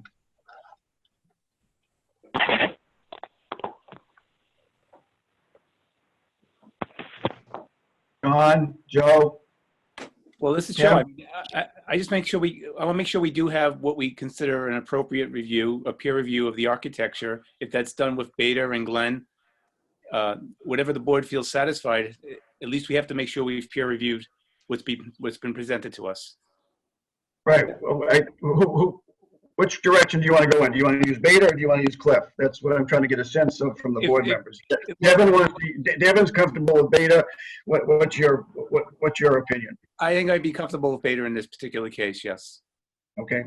Joe? That was Joe. Thank you. Don? Yeah. Yes.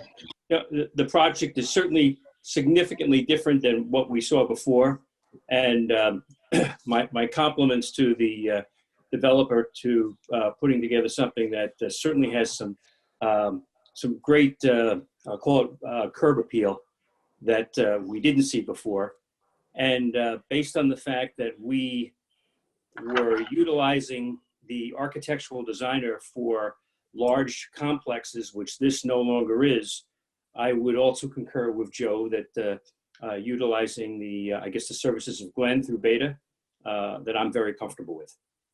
Okay. Tim? Mr. Chairman, I think it's a great looking project. I'm certainly comfortable with Beta on this. I think the applicant's done a wonderful job on this one. Okay. Josie?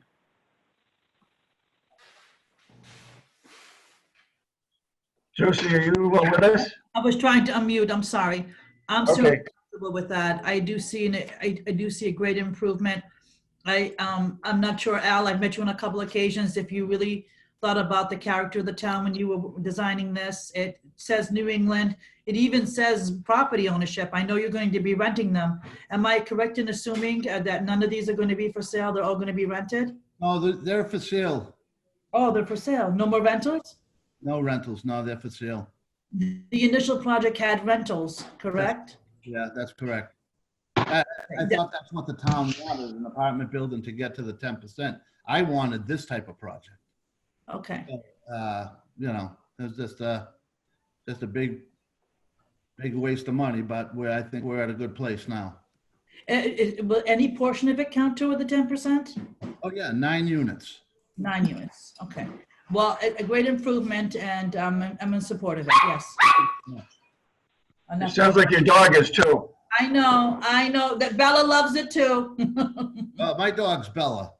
But she All bites. right, all right, thank you. So Dan, it looks like it's the purview of the board to have Glenn and Beta work together on the architectural review. In terms of Devin's suggestion for the peer review to be done at a later date, are you comfortable with that approach? You know, I don't think this board has ever not had a peer review of civil engineering on a project. This would be the first one that I'm aware of. I don't know why we wouldn't just have Bill McGrath look at the new site design and give the preliminary peer review that he does on every other project. So I don't understand Devin's comment, but the board could do that if it wants. I would only caution the board that under the 40B rules, you can't put conditions subsequent on a permit. So you actually are not supposed to defer a peer review assignment like this in a permit that would give approval authority to any additional person. So you don't actually have the ability to condition the project to allow Bill McGrath to peer review it and to request changes. All he could do is review the plans that are developed after the permit's been issued to make sure they comply with the conditions in the decision. So again, my recommendation would be to have Bill do a standard first level peer review of the new site design, which he hasn't done yet. And I think just having a document like that in the record is important. And if he flags something that somebody hasn't thought of, again, I feel like people are taking my comments the wrong way. I'm not criticizing the project. I'm not saying there's problems, but the board has an obligation to check boxes. And this is one box I think you always check, and I think you should check it again. So just to Bill, how clarify, quickly can you do that standard first level peer review, Bill? I'm sure we could get it done within the next couple of weeks. Mike Kaliza, could my attorney respond to that, please? Sure, go ahead, Mike. Mr. Chairman, what we're talking about is, typically these projects have final plans have to be submitted with final approvals and all this other stuff. So, I mean, with respect to the drainage design, we would have to submit something that Bill McGrath's going to sign off complies with stormwater management. And if the board were to approve it as it stands right now, we would have to satisfy Bill that it complies with stormwater management. There wouldn't be any more conditions added on. It'd be simply that. Does it work or doesn't it work? The septic system, that's under Title V, and we've asked for waivers from the local bylaw. That would be reviewed by the Board of Health. And so a lot of this stuff could be handled post-permit. But again, it's the board here. I'd like to, Mike, I love Devin's idea. I'm all for that. It helps get this project approved. Go ahead, Devin, I'm sorry. No, I was letting you finish. I just wanted to say that I wasn't suggesting there wasn't a peer review, but just it feels like at this point there's no substantial issues. And my thought was, if the applicant agrees to it, to just have that review done after the permit's issued as part of a condition of approval. And I would agree to that. Yeah. But Dan, to your point, when Devin said there are no substantial issues, if there are substantial issues, we can't condition it after the fact. Is that the point you were trying to make? Yeah, there's certain things the board can condition and can't condition. Mike O'Shaughnessy said, well, this project has to satisfy Bill McGrath on stormwater management. That's a very broad statement. The state stormwater management standards don't actually apply because this isn't under wetland jurisdiction. So unless the applicant is agreeing tonight that his project will comply with the state stormwater management standards 1 through 10, notwithstanding the fact that he isn't required to comply with them under state law, then that seems acceptable to me. Then if there's a condition that says this project shall comply with state stormwater standards, the applicant is not going to appeal it, so we don't have to worry about that being overturned on an appeal. And then Bill McGrath can provide you in the opinion whether or not the project complies with those standards or not. So this is the first time I'm hearing that the applicant is okay with that condition. So in light of that, then I would be comfortable deferring that topic until after the permit's been issued. But I stand by my comment that it would be very unusual not to have at least one peer review letter in the file before the permit's issued, because peer review is supposed to happen during the hearing, not after. And what happens after the hearing is checking for compliance. It's checking the final designs for conformity with the decision. What we expect in hearings are preliminary plans, not final engineered plans. What we expect after the decision are final engineered plans. And that's what is typically reviewed post-permit, is final engineered plans. So it's 2 steps. The first step is preliminary. Ordinarily, we have an engineer look at the preliminary plans, and that's what I've suggested happen. And again, I think Bill McGrath could do that. He said he could do it in 2 weeks. If this project is as great as everyone says it is, then there won't be any issues, and we will have a letter that we put in the file saying we had somebody look at the preliminary issues and we're comfortable going forward with a permit. We've done 9 of these, and that's the format that we've used. From my perspective, I think that's the way we should continue to handle this. I think 1 peer review letter in the file is the way to go. Mr. Chairman? So, Mr. Chairman, as I understand it, Michael Shaughnessy, that it's the intent of the board for Jamie and Bill McGrath to kind of discuss and resolve whatever issues Bill may have with respect to the drainage basin only. Is that what you suggested earlier on, Bill? Well, I guess we'll leave it to the purview of the board whether the focus of our peer review at this point would only be stormwater and drainage, or whether we would look at things that we typically look at in a peer review: site layout, circulation, landscaping, things like that. We also typically get Bill's opinions on the waivers, and that's important. Particularly for me, because I'm the one drafting the decision, and I rely heavily on our professionals' opinions as to whether we should be granting waivers, and if we do, if we grant a waiver, whether there should be a condition associated with that grant. So that's another reason why I think having Bill look at the waiver list and look at the overall site design issues from a very high level is important. Bill, I'm going to put you on the spot. We've got 2 different opinions here. Again, my preference is to take Dan's approach. From an engineering perspective and from your professional perspective, what do you want to see the board do? Well, I want to see the board give all the work. Yeah. I mean, you're going to be putting your seal of approval on this. Should we go through the steps that we normally go through, like we've done with all the other 40Bs, or should we do it after the fact? What I would suggest is that we can do a fairly high-level review of issues related to drainage, the site layout, just to ensure that emergency vehicles can get in and circulate. I don't know that landscaping is that critical. We reviewed landscaping of the last project. So I don't know that that's that critical, but I think the issues the board should be concerned with before they issue an approval is that the drainage works. And again, I'll leave it up to the board and the applicant, whether they want to specify that it conforms to the state stormwater policy or not. We would look at it from that perspective, but also from a sound engineering perspective.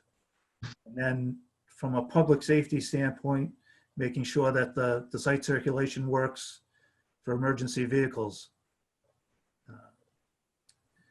And that we, again, from a high level, we don't see any fatal flaws in the design. I'm not suggesting there are any, but we would just want to take a high level look at that. Is the board comfortable with that approach?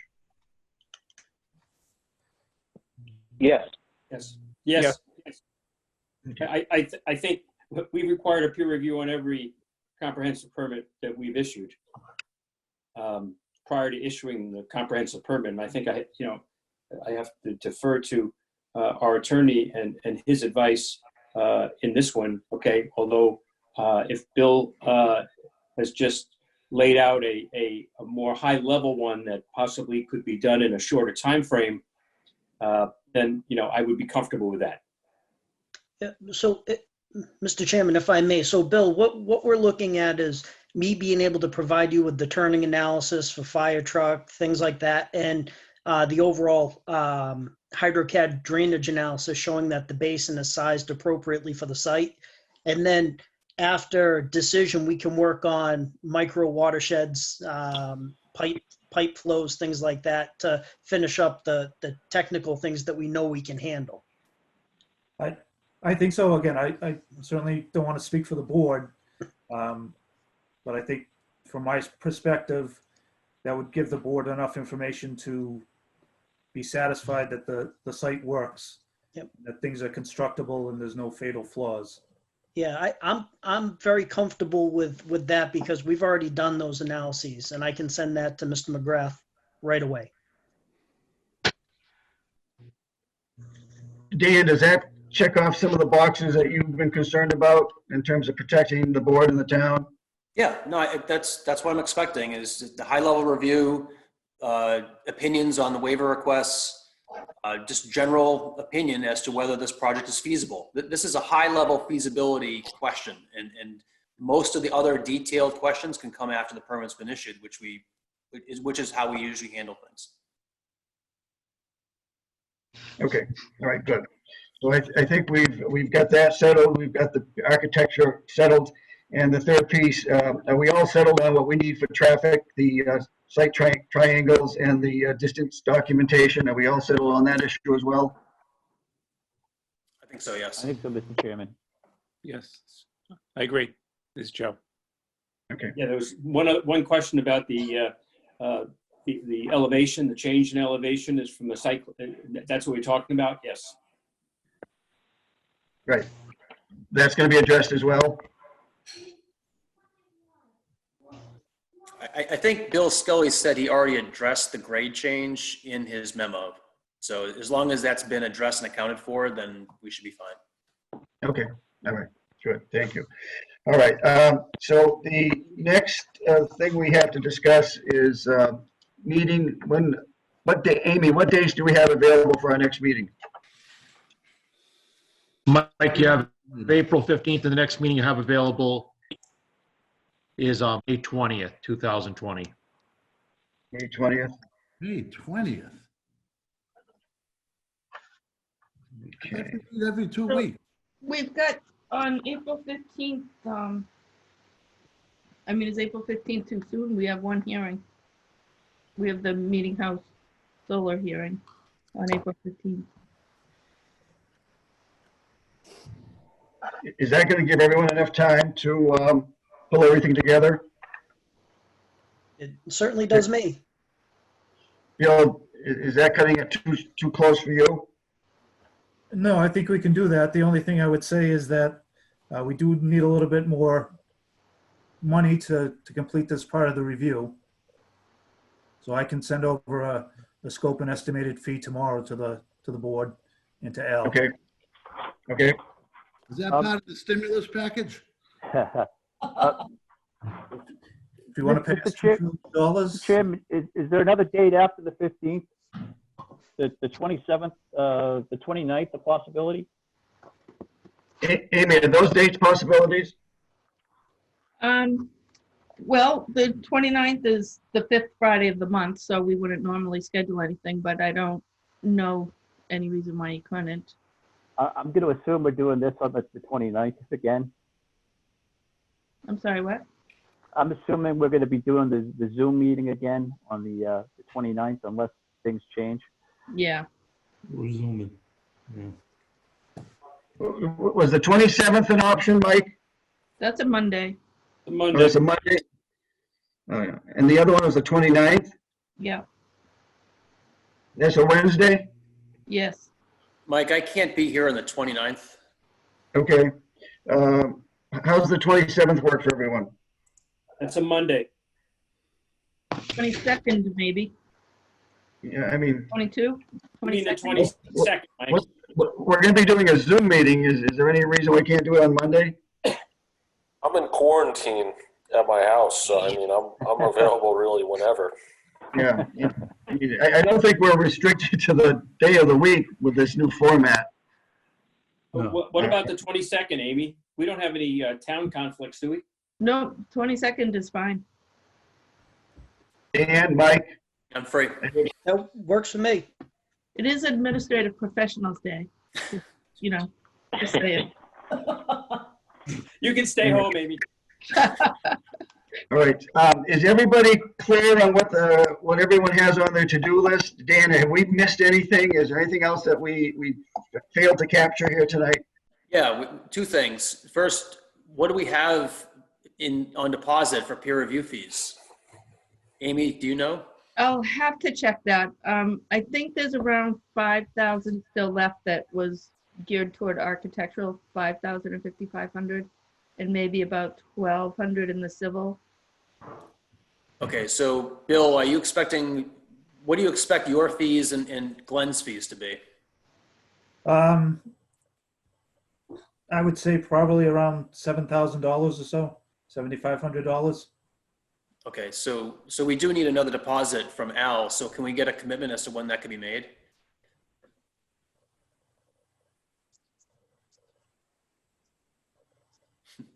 Michael Shaughnessy? I'm not the check writer. It sounds to me like there's 6,500 in the bank. Well, that was an estimate. She doesn't know for sure. No, so I'm just doing estimates, Dan. I mean, I can only go. You're asking me around how much, right? How much are we talking? A couple $1,000 maybe, Amy? I think there's around 6,000. Yeah, 7,500. That's $1,500. I can do that. I mean, how do I get the money to you? Do I go to the town hall or? Could mail it, maybe? You personally? Mail it? Mail it? Okay. I mean, I don't want to stop this thing from happening.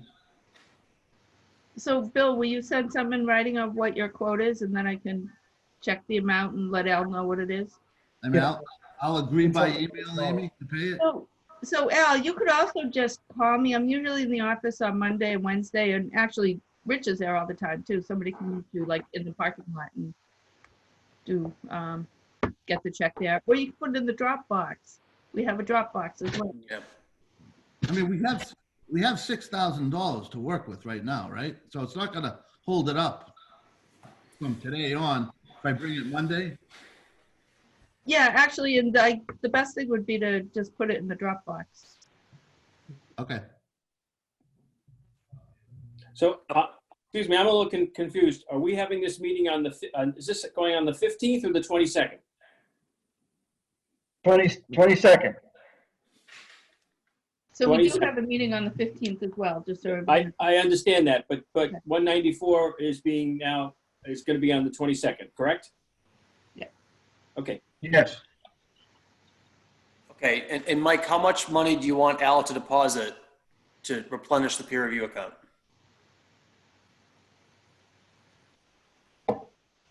I don't think we know that answer yet until we know what we've got left in the, Amy's going to check what we have left. Okay, so Amy, will you tell us tomorrow Yep. what we have left? And Bill, Yep. can you give us an estimate tomorrow or the next day? Yes, yep. Okay. All All right, and then we can let Al know what to put in. right, and then in terms of the Don't worry, extension, I'm not skipping town, guys. Dan, I'll get something off tomorrow. okay, so I would suggest another 30 days. That way we have time to work on the permit decision in a public hearing. That we generally like to do that in a hearing so that we can continue to have back and forth with the applicant on proposed conditions. Yeah, I'm comfortable with that. Okay. So you can send us something by email tomorrow? Yes. Okay, thank you. Mike, I had one last question. Sure. Teddy O'Hart, could I borrow $1,500?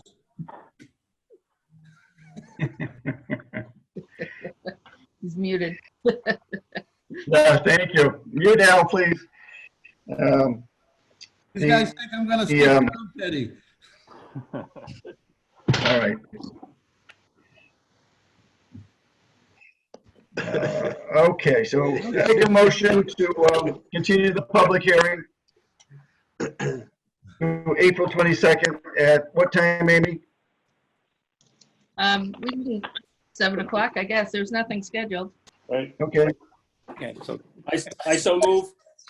second, I'm sorry, I missed who seconded, please. Joe seconded, Don Okay, made the motion. yeah, thank you, Joe.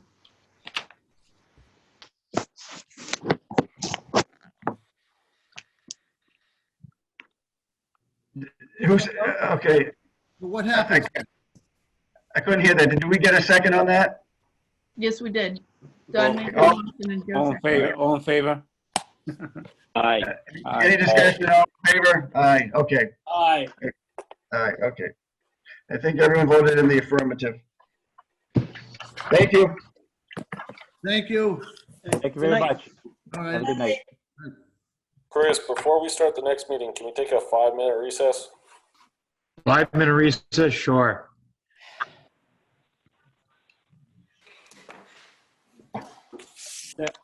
I thought I heard from Chris that Lakeland Hills was going to be continued. Is that not the case? Hello. It is not. That's not the case. Okay, all right. I'm sorry, I misunderstood you, Chris. Thank you.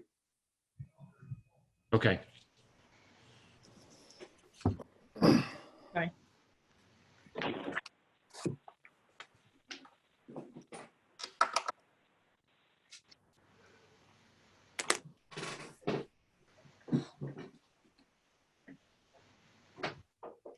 Rich, can you hear me okay?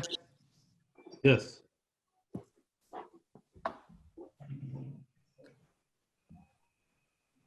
Chris, this is Bill.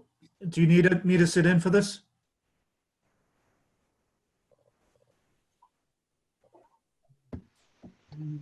Chris, that's your call. Chris is on mute. Why is he on mute? I don't know. Oh, there you go. Bill? Yeah, Bill, you're going to be doing the architecture on this, so you may want to sit in. Okay. I think that's how we worked.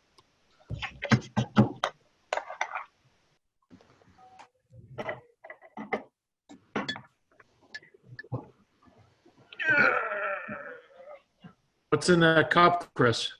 I wish it was something other than coffee, but it's not. He was golfing earlier, I saw. That's He another had place to. another place I'd rather be, but all the golf courses are closed as well. There you go. Florida just issued the order today, surprisingly enough.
I know what Dan would like in his house right now.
Different faces. Hi, Mr. Carpenter. Hello, Ted. Good evening. How you doing? All right. Hi, Josephine.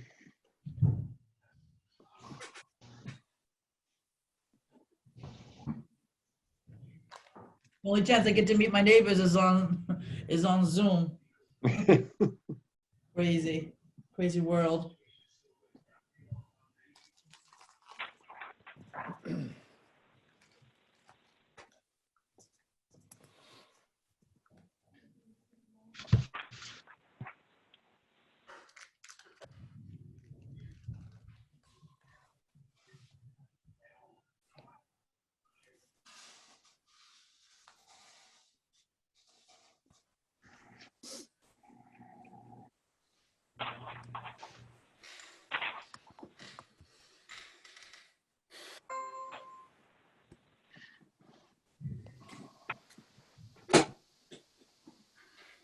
Okay, Rich, I think the 5-minute recess is over now. Why is everybody eating? What's going on here? We're hungry. It's late. You guys gonna share with the rest of us or what? No can do. Have some of my healthy treats. Mike, are you back in? Do I have to? Do I have to? All right, you're on. I'm here. Okay, good. All right. It is now 9:23. I have a continuation of the 144 Seekonk Street Special Comprehensive Permit. At this time, I'm going to turn over to Attorney Agostino for the applicant, Ted O'Hart, to update us on the progress of that project. Go ahead, Chris. Great. Thank you very much, Mr. Chairman. And just wanted to quickly thank the board for agreeing to hold this meeting via Zoom to try to continue business as usual as much as we can. And also thank Amy and Rich McCarthy for helping behind the scenes to put this together. So really appreciate that. Just to kind of recap, since we've last met, we last met back in December of last year, December 7th, and then we met again in January, on the 29th of January. And during those hearings, we had continued to present what was an 84-unit development on the project site. And Amy, I don't know if you're able to bring up the letter that I had submitted to the board yesterday. Yeah, I'm looking for it right now. And that's fine. So while Amy's bringing that up, if the board and the audience recalls, back in December and January, it really became apparent that the board and the applicant were somewhat of at an impasse as far as some of the technical aspects of the development. In particular, the board was expressing really strong concerns about the entrance configuration as far as site distances near the entrance, and then additional concerns regarding the protection of wetland resources on the site, and then further concerns regarding the disposal of wastewater and stormwater management. And, the applicant continued to present evidence and have its experts testify that the 84 unit proposal complied with applicable state guidelines and generally accepted design principles. But the board did stress that there were local concerns at play that the 84 unit layout did not necessarily mitigate. So it became apparent at that point that the only way to resolve those concerns that were being expressed in one fell swoop was to evaluate a substantial reduction in the density of the project. And by reducing density, you can alleviate concerns about any perceived deficiencies in site distances. You can certainly protect wetland resources, and you can definitely add significant flexibility in the ability to handle wastewater and stormwater on the site. So at the board's urging, the applicant engaged ASE again, and with us tonight is Jude Govin, who's one of the designers at ASE that assisted the applicant in preparing a plan that showed a preliminary layout for a substantially reduced density development. And that was submitted to the board and the board's peer review engineer, Sean Reardon at Tetra Tech, as a preliminary design that essentially would anticipate conditions that would allow this 44 unit development to move forward. So we submitted that design to the board, and Amy, I don't know if you can pull it up, and I might be able to walk the board through some of the design changes. Were you able to do that? Can you tell me exactly what you're looking for? Are you looking for a letter from you or the new plan? The new plan's fine. The new plan was Okay. included in the letter, but if you can pull up either. Okay. Okay.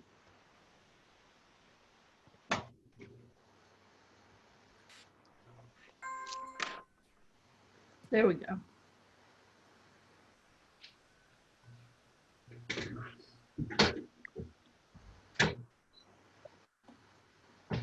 I see the chairman, still not seeing, oh, here it is. All right, great. Okay. All right.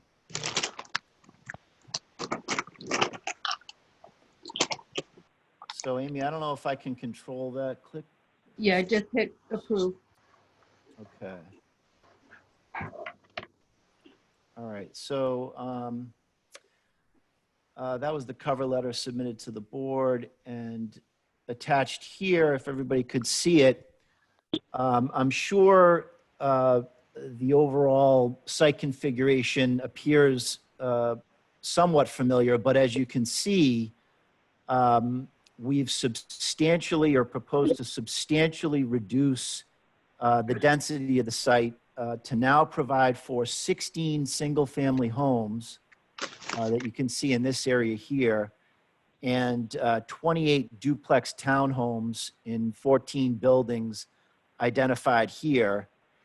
And the key as far as reducing the density is that we're proposing to now preserve as undisturbed the entire interior layout of the development, which, as you can see, if you compare this relative to the 84 unit plan, was previously proposed for substantial development and infrastructure in this area as well.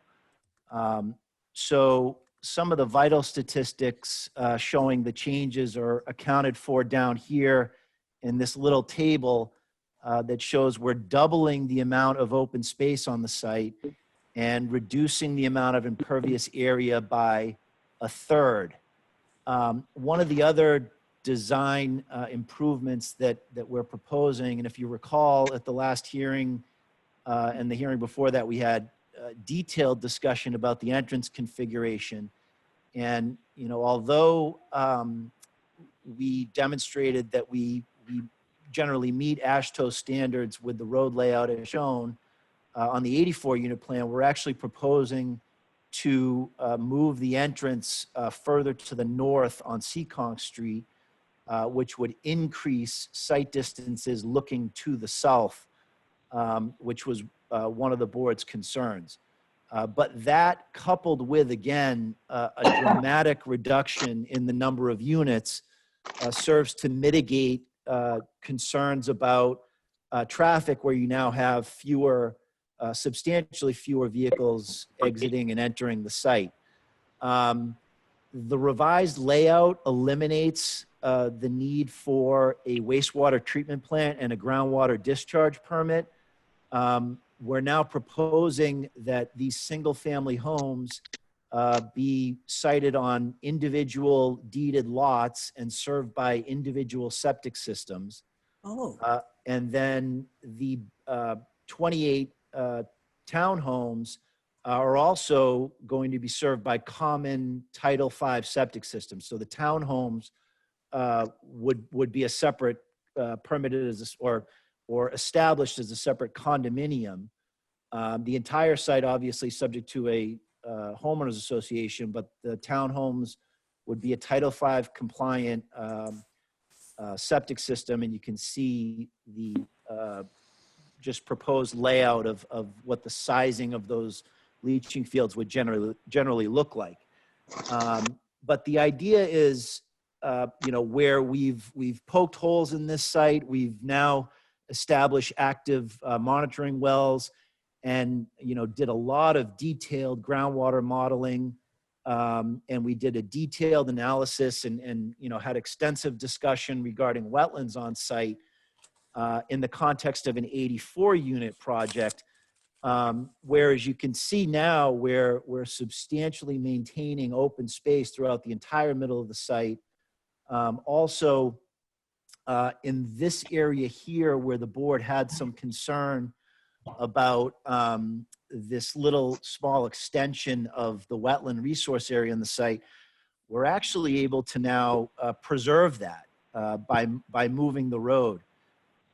You'll see that one of the things that we did incorporate is that the applicant does have control over 136 Seekonk Street. So if we just took a small easement over that area, we're able to kink the road over and allow for a lot of the stormwater runoff that was otherwise coming down this hill to be channeled directly into the existing wetland, which is going to help with the board's concern about preserving that wetland and preserving some of the upland wetland habitat was the conversation that we had at the last hearing. You'll also see, with a third less impervious area, we're able to substantially reduce the size of some of the proposed stormwater management facilities on the project site. So the idea here again is, rather than argue about the minutia of compliance with AASHTO and the minutia of demonstrating that we're preserving wetland habitat and concerns about the interaction of a large wastewater treatment plant with some of the stormwater management facilities, we figured, and it seemed to be that we were going in the direction of resolving all of that in one fell swoop by proposing to allow the board to condition this project on a substantial reduction in the number of units. And, if the board recalls, some of the initial plans had called for on the order of 104 units. But, we're proposing to scale that back, and we think that this is very much compatible with the project site and hopefully resolves all of the concerns or all of the local concerns. And again, that's what we're trying to balance here, local concerns versus the need for affordable housing. And we feel that this revised project strikes that balance. And we look forward to proceeding with a discussion regarding conditions of approval that would essentially effectuate this plan, that would allow this plan or conditions that would allow this plan to go forward. The board's peer review engineer has conducted a preliminary peer review of this plan at a very high level, and has been involved in reviewing sort of the evolution of this plan relative to the 84 unit plan. So I'm sure the board, would like to hear from the board's engineer as well, as far as, what type of concepts were included in this redesign. But with that, Mr. Chairman, I'm happy to turn it back over to the board, and hopefully this plan receives some positive feedback.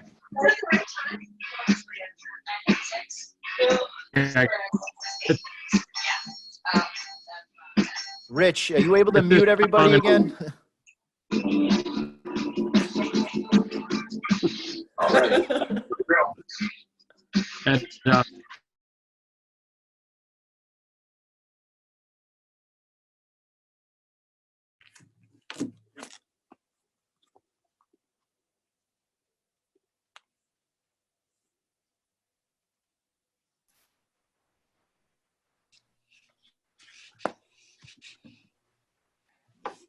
John? I'm not hearing you, Chris. Rich, I don't think I'm muted, Rich, am I? I can hear you now, Chris. Rich? I can hear you now, too.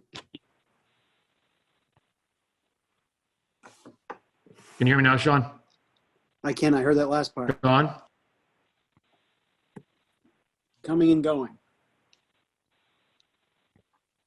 All right, why don't you give us your preliminary review, Sean? All right. Sorry. Can you guys hear me now? Yes. Yes. All right, We can hear you. Yeah, so we did a cursory review of this plan, and it largely followed the same general development pattern as the original plan. So it was pretty easy for us to extrapolate kind of the conditions that we reviewed under the first plan to this plan. And as Chris mentioned, this plan is much less dense, so it provides a lot more opportunity to address most of our concerns from the last plan, which principally resolved around density and the lack of available space to address any eventualities if they came up. So the change in density here substantially makes that better, as well as reduces the overall burden by creating so much less impervious. So from our standpoint, we don't require any more demonstration that they can meet the standards. We would, similar to the last project, we'd probably suggest at this point in time that we have enough information to say that they can meet the standards both for wastewater and for stormwater. They'd certainly have to demonstrate that in their final plan. But from our standpoint, this is a whole scale different project than the first one, and addressed all of our concerns related to density. Great. All right. Thank you, Sean. I know you, I think you sent a letter over to the town today for the file, correct? I sent an email, yep, but I'm happy to follow up with something more formal. Okay, great.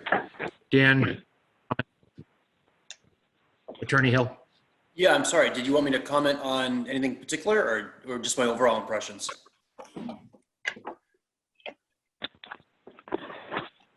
Chris, what did you want me to comment on? Oh, I didn't know if you had any additional comments on what Sean stated or what Chris presented.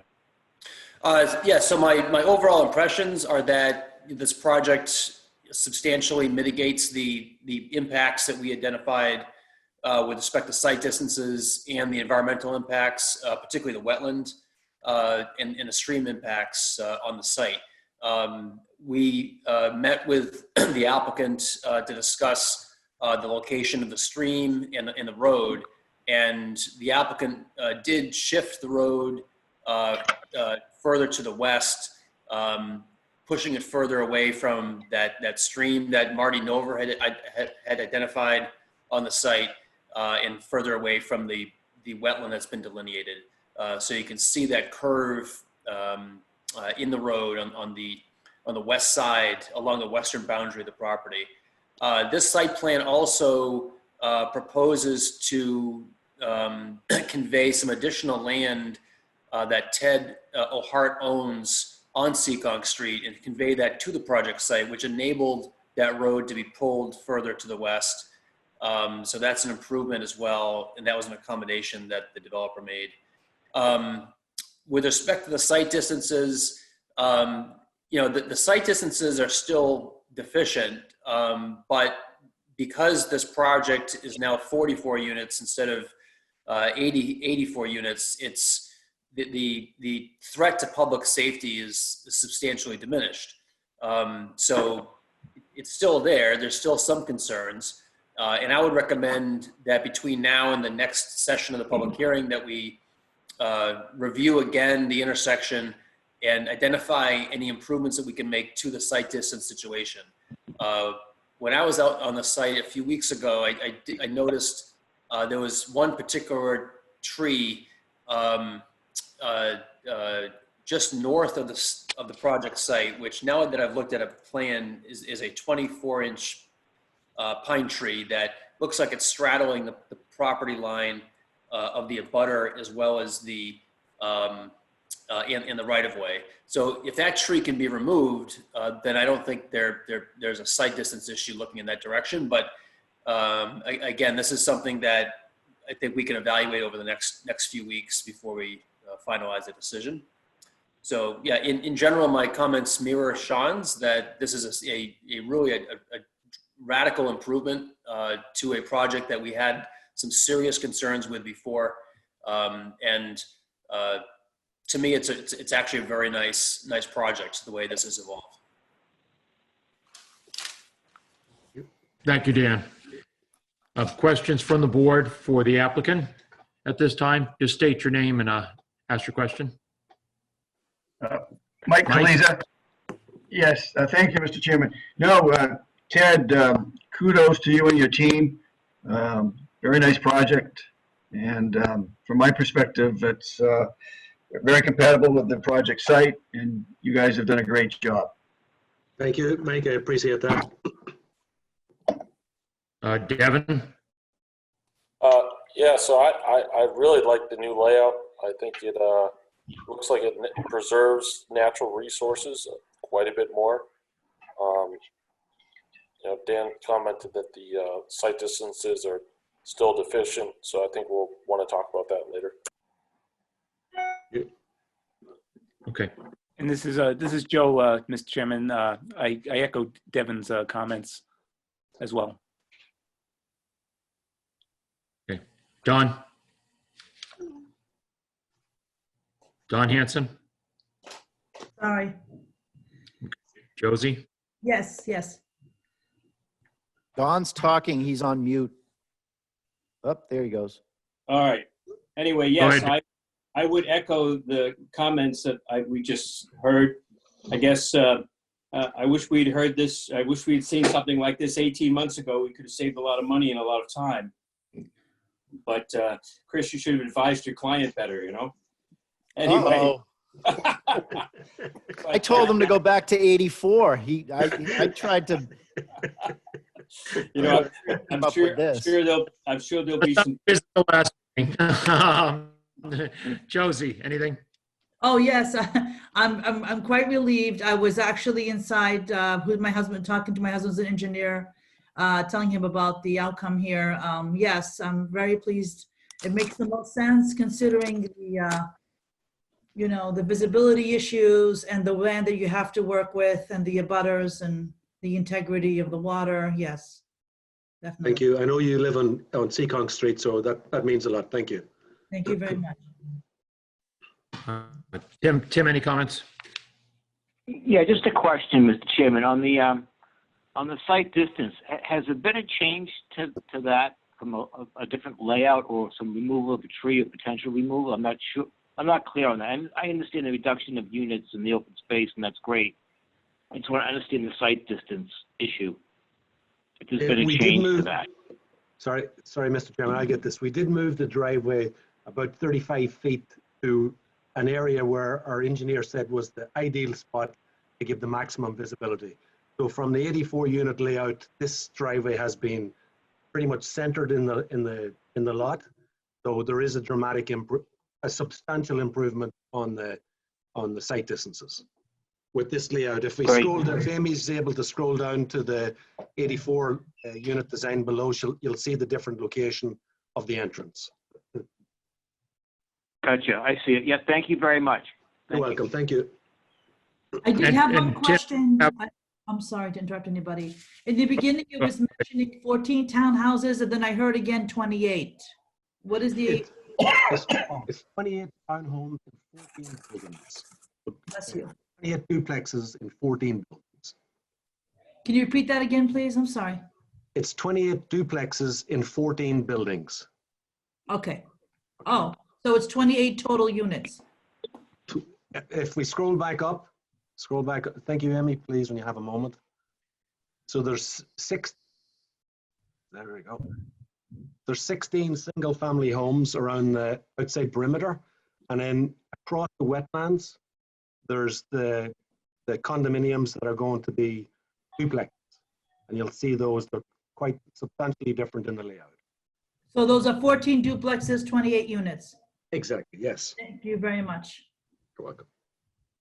And Tim, just to follow up on your question with regard to the site distance, we have been in touch with the abutter across the street from where the proposed driveway is, and they're looking at what mitigation we would need, obviously for glare from traffic coming in and out, which is obviously predicated on the elevation levels as well, but we have been in touch with them. Thank you, Mr. Chairman. Yeah, we're Any looking forward to talking to the neighbors. Yes. Any other questions from the board for the applicant at this time before we open it up to the public? Mr. Chairman, if I may Okay, ask a question. we'll open it up to the public.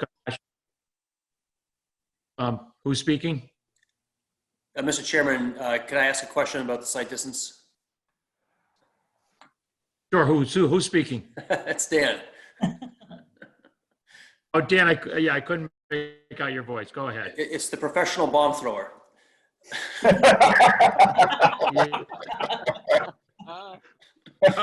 All right, Rich, mute him. Mute him. Go ahead. Chris Agostino, can you just clarify, has Phil Cherry given us a revised site distance analysis based upon this new location of the driveway? Yes. Yes. Dan, first of all, I have to commend you on wearing a suit to the video conference tonight. I appreciate you trying to maintain a certain level of decorum. Trying to. Yeah. Along Just make those sure he doesn't lines, stand up. I'm also going to say that I'm disappointed in Devin. I figured he was going to have a nice sweater ready for us tonight. But that doesn't seem to be the case. Hey, what about me? What about me? Very professional, Mr. Chairman, as always. The perfect balance, I would say. Dan, to answer your question, yes, we do have documentation in the file, and we'll definitely reproduce that so that, and we'll get that right over to you, showing all of the configurations associated with this location. Okay. For all of the various movements and triangles that we had discussed, looking south, looking north, the left turn into the road.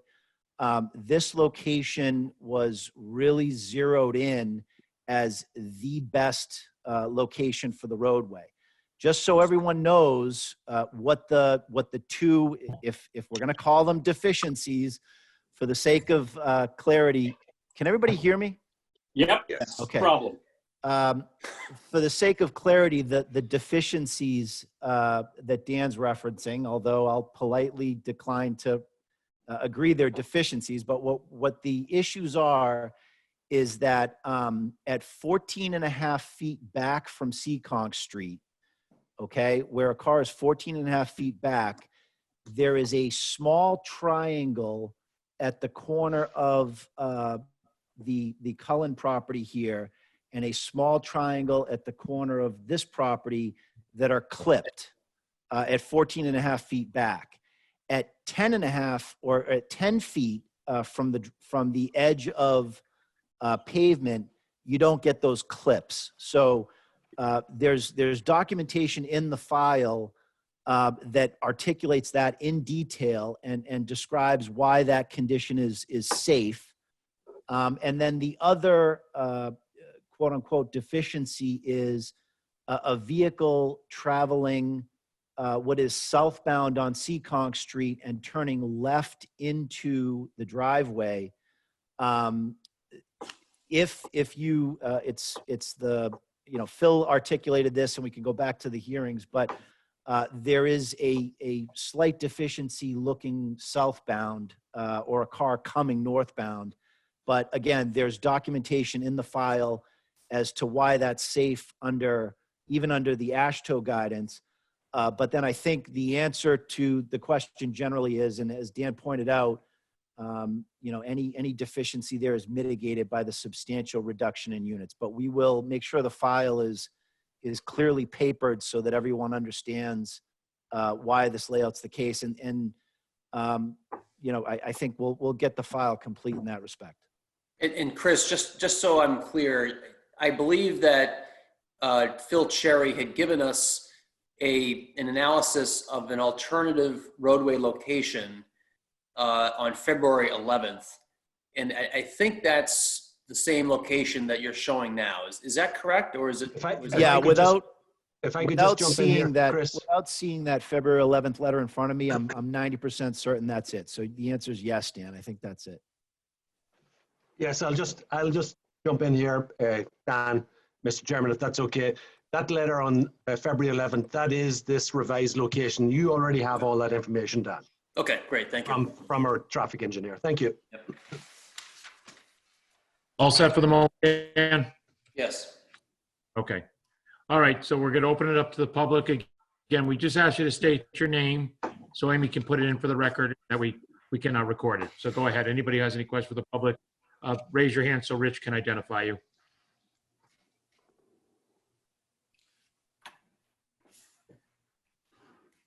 Rich, do you have anybody or?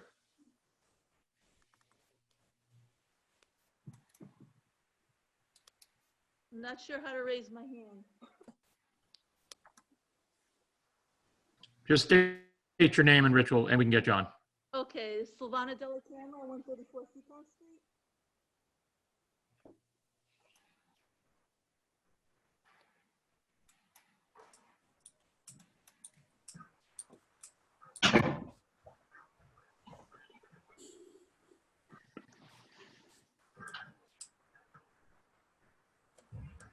All right, go ahead. Okay, my question is regarding the wetland. Can you raise your volume? Yeah, it's all the way up. Let me see. She may need to increase her mic. The mic might be low.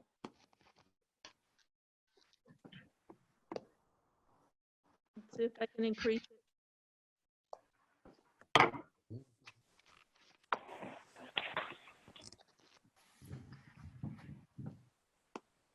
Rich, are you picking her up or?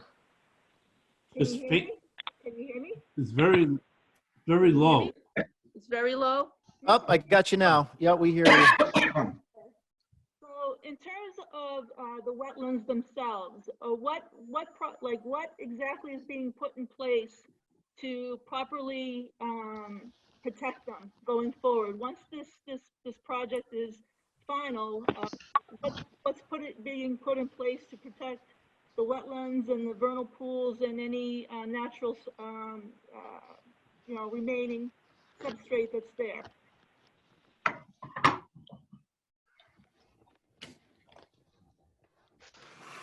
Well, I get that, Mr. Chairman. Is that okay? Sure, go ahead, Mr. O'Hart. Okay. Basically, Mrs. Camara, if you can look at the plan that Amy has up online, so we have moved the road so that it doesn't actually, it's probably about 30 feet, I'm just guessing, but roughly about 30 feet out of the traffic, Amy, thank you. It's about 30 feet out of the area that's the wetland on the north side. And then on the south side near Axberg's parcel, we're crossing over the narrowest part of the wetlands and have been on site. Haven't been on site last week with some of the town officials. It's approximately about 20 feet wide there, so there'll be a culvert which is outlined in the blue line across the road. So that's going to be underneath the road, and another culvert on the north side to allow animals and wildlife, the ability to pass into the wetlands unimpeded. And then, as you can see, in basically the entire portion of the interior part of the road, except for the 3 duplexes there, it's going to remain undisturbed. That was one of the advantages of going to this less dense plan. We're going to have the ability now to maintain a large portion. I believe it's like 7 acres that's going to be undisturbed in the center of the parcel. It'll be untouched. Okay, so I have a question regarding the culverts. Yes. I've seen different places where instead of using a man-made culvert, they use a dam. So they leave not a dam, they use a bridge to, connect the roadway and leave the natural area undisturbed. So you're not putting a culvert there in place, you're just using a bridge instead. Is that something that could be thought of for this project? Yeah, we still have to go in front of the Conservation Commission, and that's something that they can probably influence in our final design. This is still a preliminary plan, basically tying down the number of the homes, but fine details like that on culverts and road design are still to have to get worked out. So we still have time to influence those choices in road construction. Okay. And regarding the septic systems, since the previous proposal of having a waste treatment plant on the property, now these are septic systems. How is that, what is being put in place to prevent the septic systems from damaging the wetlands? Everything still has to meet all the state guidelines, so there's no waivers being requested to bypass any of the safeguards that the state has put in place. This site, before there's any construction happens, there has to be a lot of final plans and engineering completed before any approval is given out. So the engineers will hammer out all those fine details with the approval of the town towards the end of that process. Okay, and is there, with this revised project, is there any kind of disturbance to ledge, as it was proposed before? And my concern is still with our well. We have an artesian well, and it's behind those 2 condominiums. That's where our land is. So I'm very concerned about our artesian well being affected by this project. The systems that are, because of the reduced density, the systems that are going in place are much less substantial than what had been engineered before for the 84 homes. So again, we haven't engineered it just yet, but it's a fair assumption to make that if we could engineer 84 homes, 44 is going to be substantially less disruptive to the site.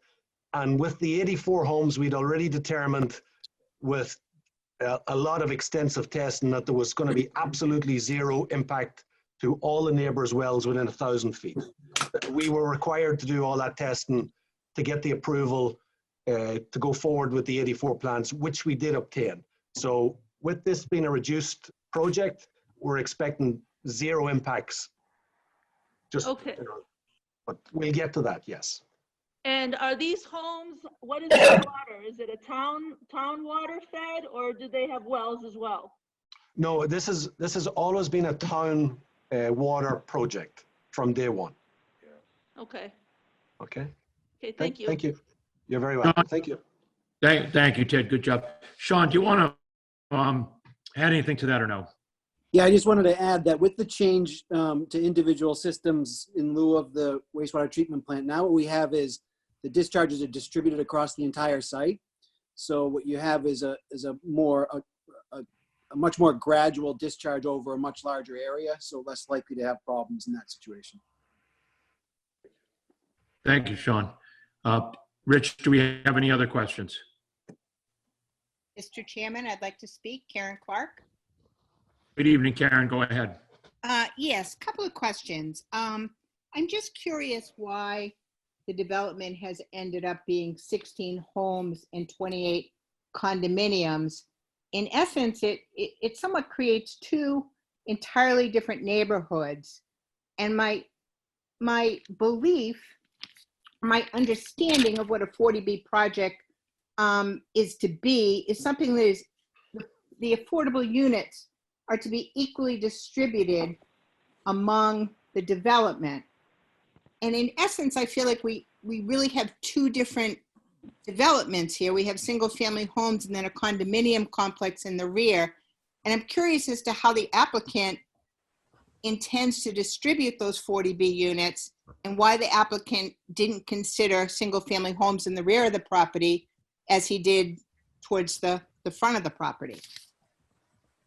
Dan, do you want to field that one to explain how the affordable unit disbursement is handled?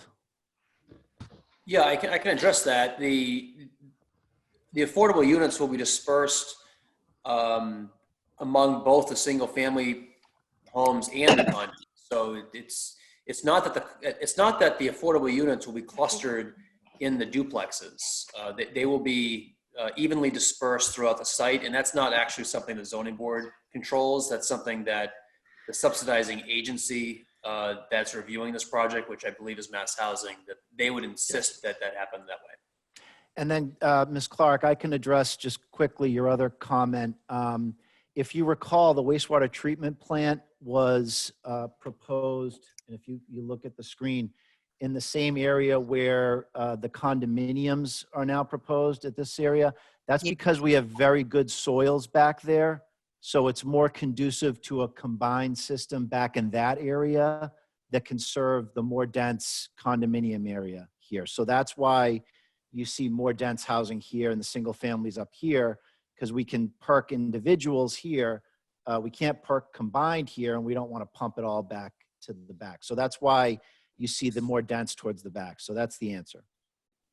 Okay, but just mathematics, I'm assuming results, I believe it's 25% is affordable. Exactly, yes.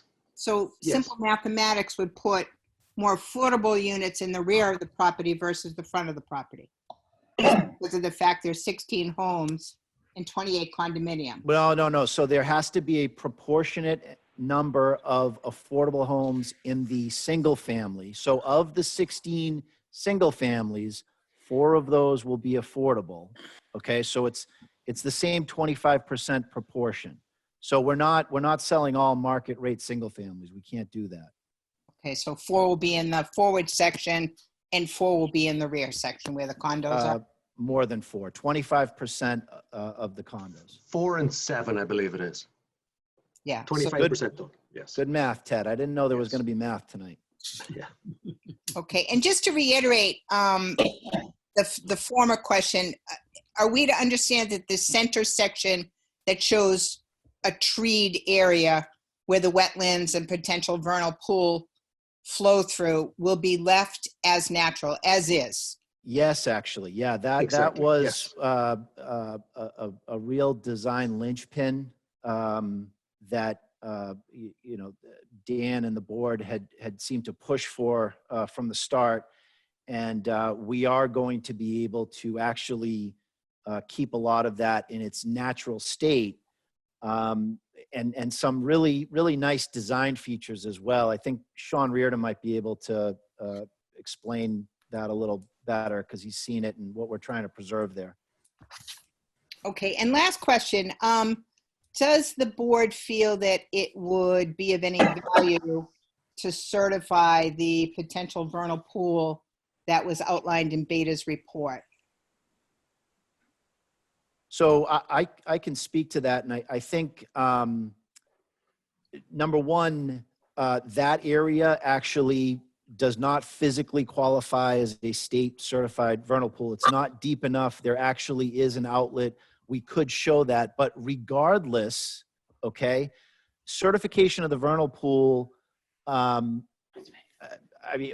certification of the vernal pool protects it as a vernal pool up to the edge of the wetland that's delineated. So it wouldn't change it as far as the state standards are concerned, because the State Wetlands Protection Act doesn't necessarily protect the vernal pool beyond the boundaries of the wetland itself. However, what this redesign has done has actually allowed us to protect that vernal pool, if it is a vernal pool, as though it's a vernal pool. The whole thing of protecting vernal pools is to protect the upland area around the vernal pool.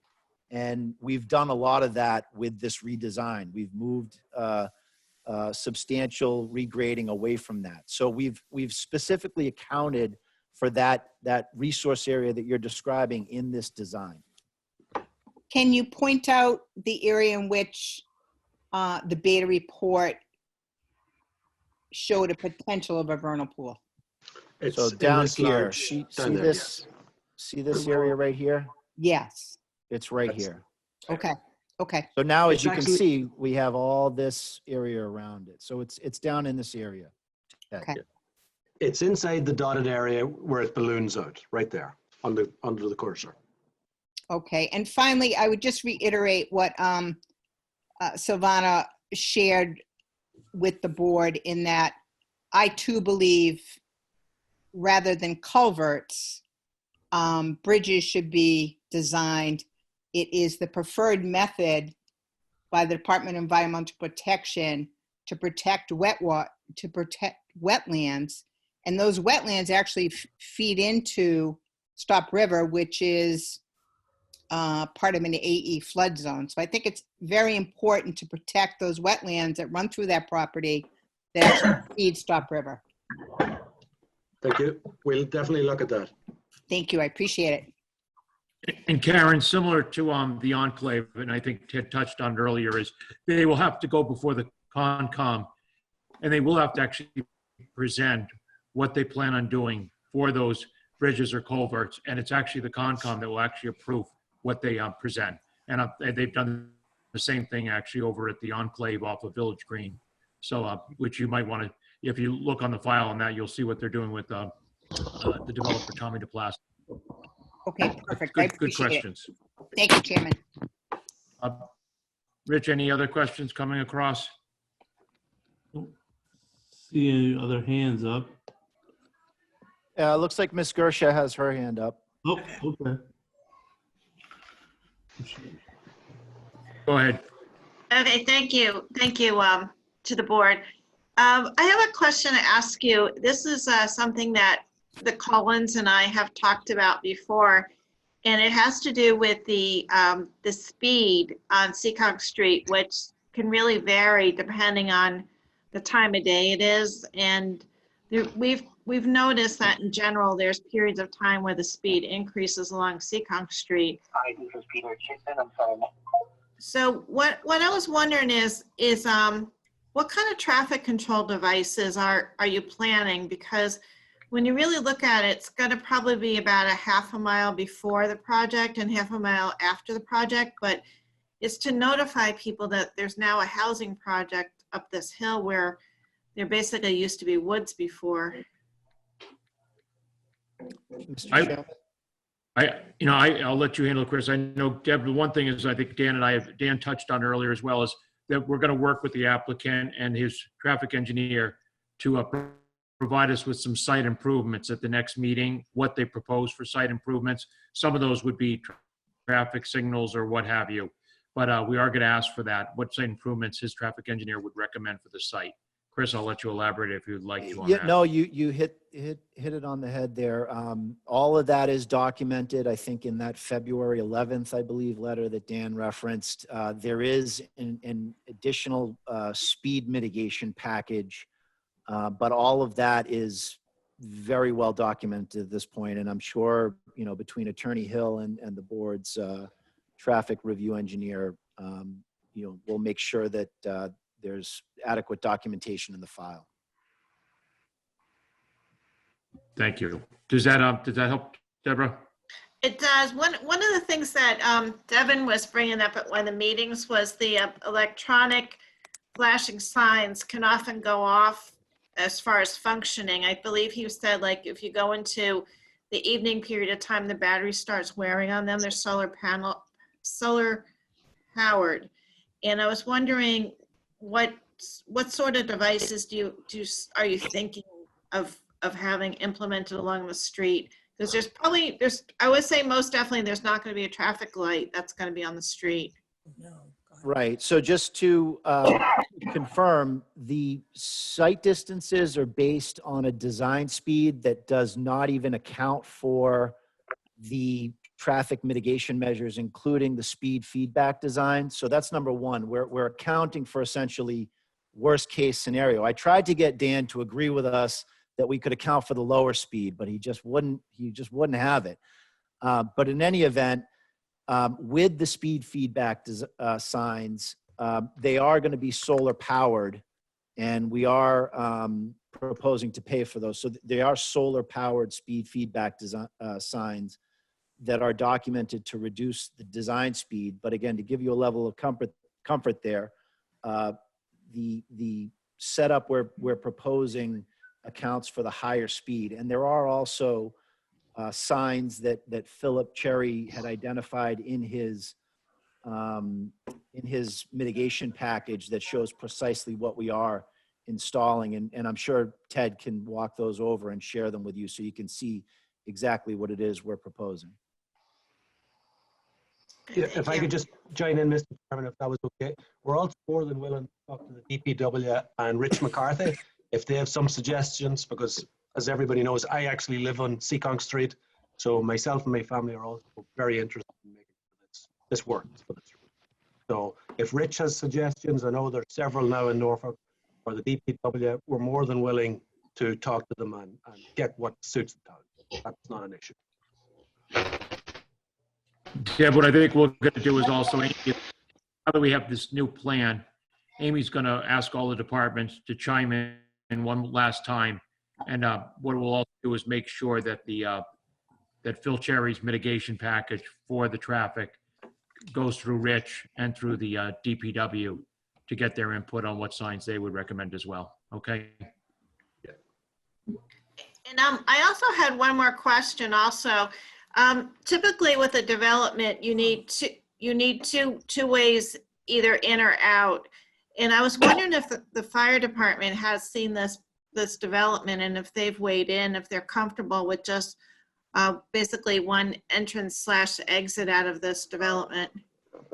If I can get that, Mr. Chairman, yes, the fire department has looked at several iterations of this plan, and they approved the letters on the file at the land use office with Amy, and they approved the 84 unit project. So we're very confident that this, with the substantial reduction, will be more than perfect for the fire department. So the letter is on file already from the 84 home development. And again, Deb, we're gonna pass this around one last time to every department, including the fire department, police department, to make sure we haven't missed anything with regard to that. Okay. Rich, any other? So there is somebody that has an iPad with a hand up. It just says iPad 2. iPad 2, please come forward.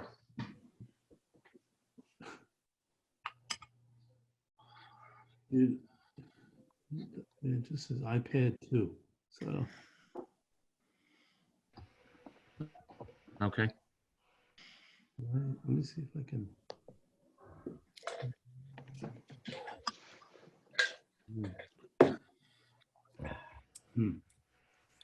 Is the iPad 2 Well, we're waiting for Rich. Mr. Reardon? Go ahead. No. No, shows no iPad 2. In bed, honey, please.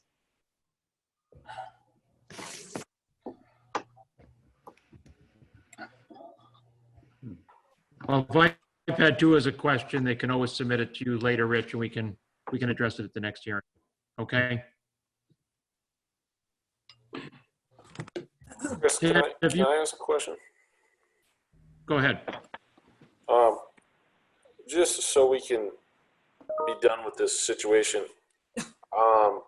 I know everyone's quarantining themselves, but would it be possible to just set up a social distancing meeting, potentially with Ted and the traffic engineer, just to look at those sight lines in the field? I'm not sure if the property corners are staked out or not, just to be able to see where those are, and then just see where those sight lines are actually in the field. Yeah, Devin, I can answer that. I'll refer the board back to Phil Cherry's February 11th report, where we did go back out and do the detailed instrument survey of that entire corridor and identified and surveyed individual trees, including the tree that Dan's mentioned earlier. And, I think Dan did the site walk that you're describing. Certainly, we can go back out there, I suppose, but I know at this point that all of that information is available in the report and all the triangles are surveyed. I have seen instances where essentially the final sight lines are confirmed even in the field when the road is built, to make sure that we cut down whatever needs to get cut down that's within the layout of the roadway. So I'm not sure, exactly how to put that issue to rest. I mean, Dan, maybe you can kind of weigh in a little since you've been out there and done that. Yeah, and I actually talked to Devin this afternoon, and we talked about this, and I shared his concern that, at least for me, when I was out there a few weeks ago and actually stood in the location where a car would be on the driveway, 14 and a half feet back, and actually looking physically, left and right and seeing how far I could see, I was pleasantly surprised that the sight distances looking south, which is left, weren't as bad as I thought they were going to be. And then looking right, there is a 24-inch pine tree, which is really an obstruction, which I couldn't appreciate by just looking at a plan. So I think it would be nice and a worthwhile exercise for your team to put a stake in the ground where the new center line of the driveway is going to be at the intersection, because we didn't have that staked out that day 2 weeks ago.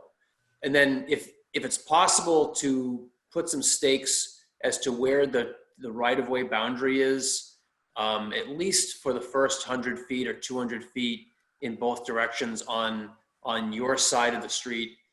I think we know where it is on the other side because we know where that hydrant is, and so we can kind of eyeball it. But it was kind of hard for us to see on the site without seeing the stakes, which trees you guys could take down and which trees you couldn't.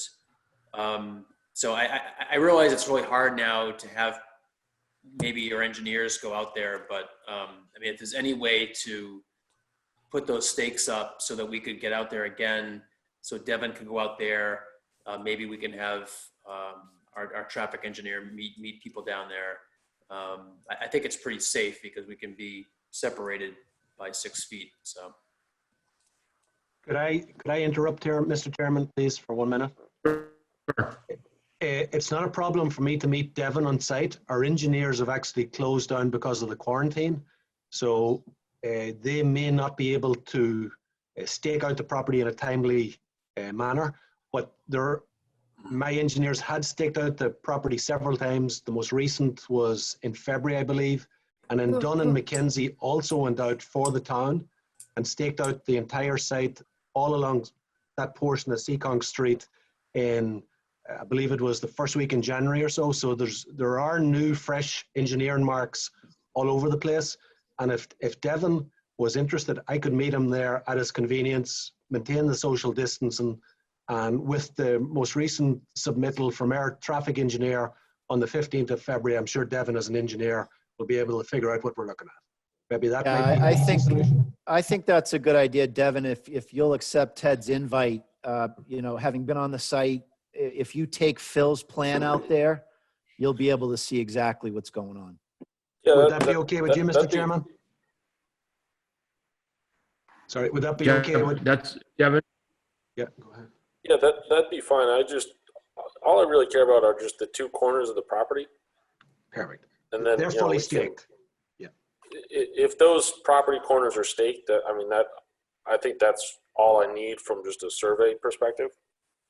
Yes. To just gauge. And then I did want to ask Phil just a couple questions on his letter. I don't know if that could be just handled offline in like a work session, or if there was a way we could handle that as well.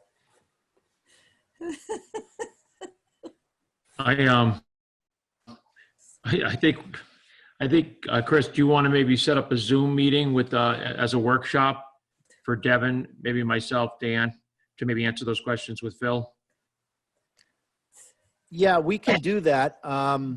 You know, my thought was, I mean, we did submit that information at the board's request previously, and it's shown on the plan. So we can have Phil walk you through that February 11th letter, you know, step by step, so you can see what we're talking about. And again, the three deficiencies, Devin, that I recited are those triangles at 14.5 feet back. So if you accept the premise that 10 feet back is generally acceptable, then those triangles that you're concerned about go away. I just want to be able to just spend some time and just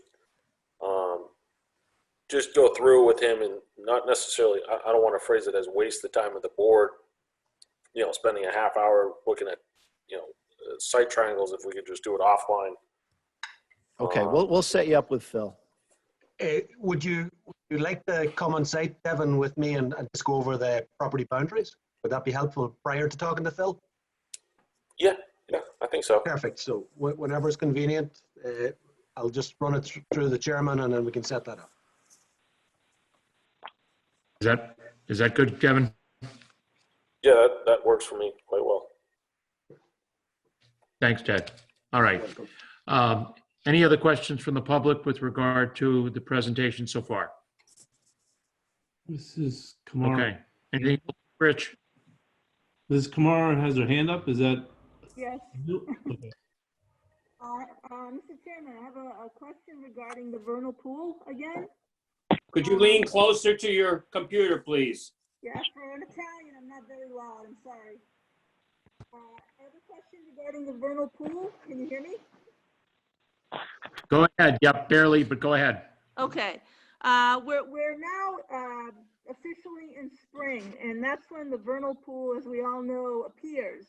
Is there any effort being made to identify and validate the vernal pool that will be surfacing soon?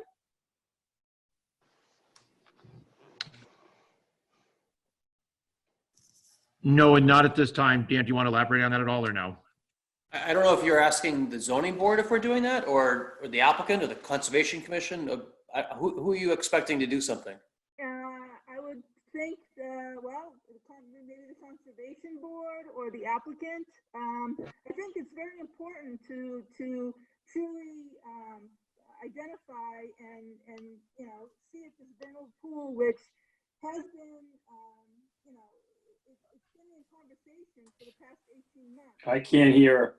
No, I heard what she was saying. So, you know, she's saying that she has concerns about the vernal pool, and you know, I had just given a brief answer to that when another neighbor had expressed a concern regarding that vernal pool. Again, the idea is we have substantially reduced the disturbance around that alleged vernal pool. So even if it is a vernal pool, we've taken steps. We've essentially redesigned it to presume in many respects that it is a vernal pool.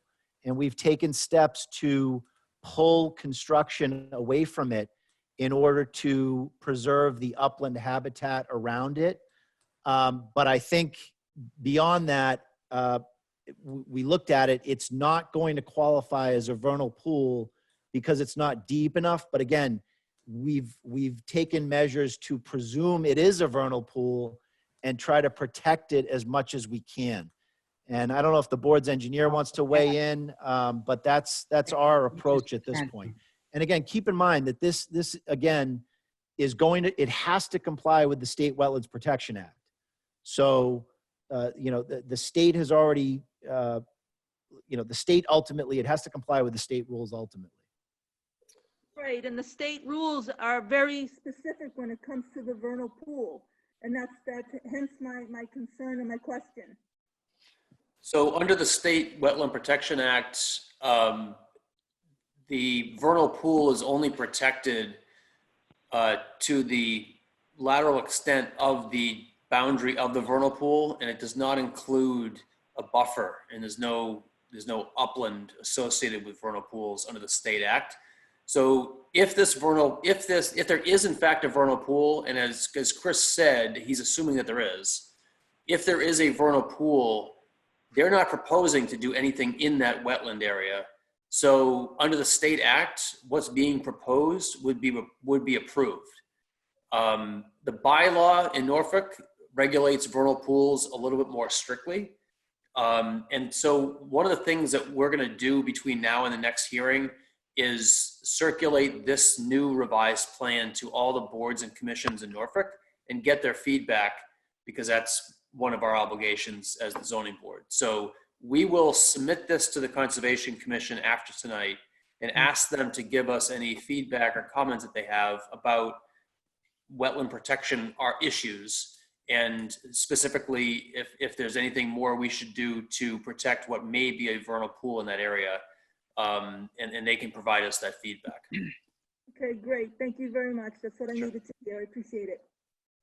Okay, Yeah, and I great. thought vernal pools had 100-foot buffers to them under the Wetlands Protection Act. No, I don't believe so. Chris, No, they only, under the Wetlands Protection Act, and Sean's looking at me through the camera here, he's going to correct me, but they're only protected up to, as you indicated, Dan, the edge of the delineated wetland. They don't protect upland wildlife habitat. And local bylaws sometimes do protect upland wildlife habitat, and that was the concern that was raised by the board's peer review, wetland peer review, was they wanted to see upland habitat protected. And what we've done in this plan is protect upland habitat around the wetlands. So we've gone beyond even the protections provided in the state Wetlands Protection Act in order to address what has been identified as a local concern.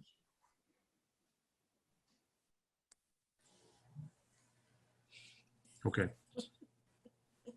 All right.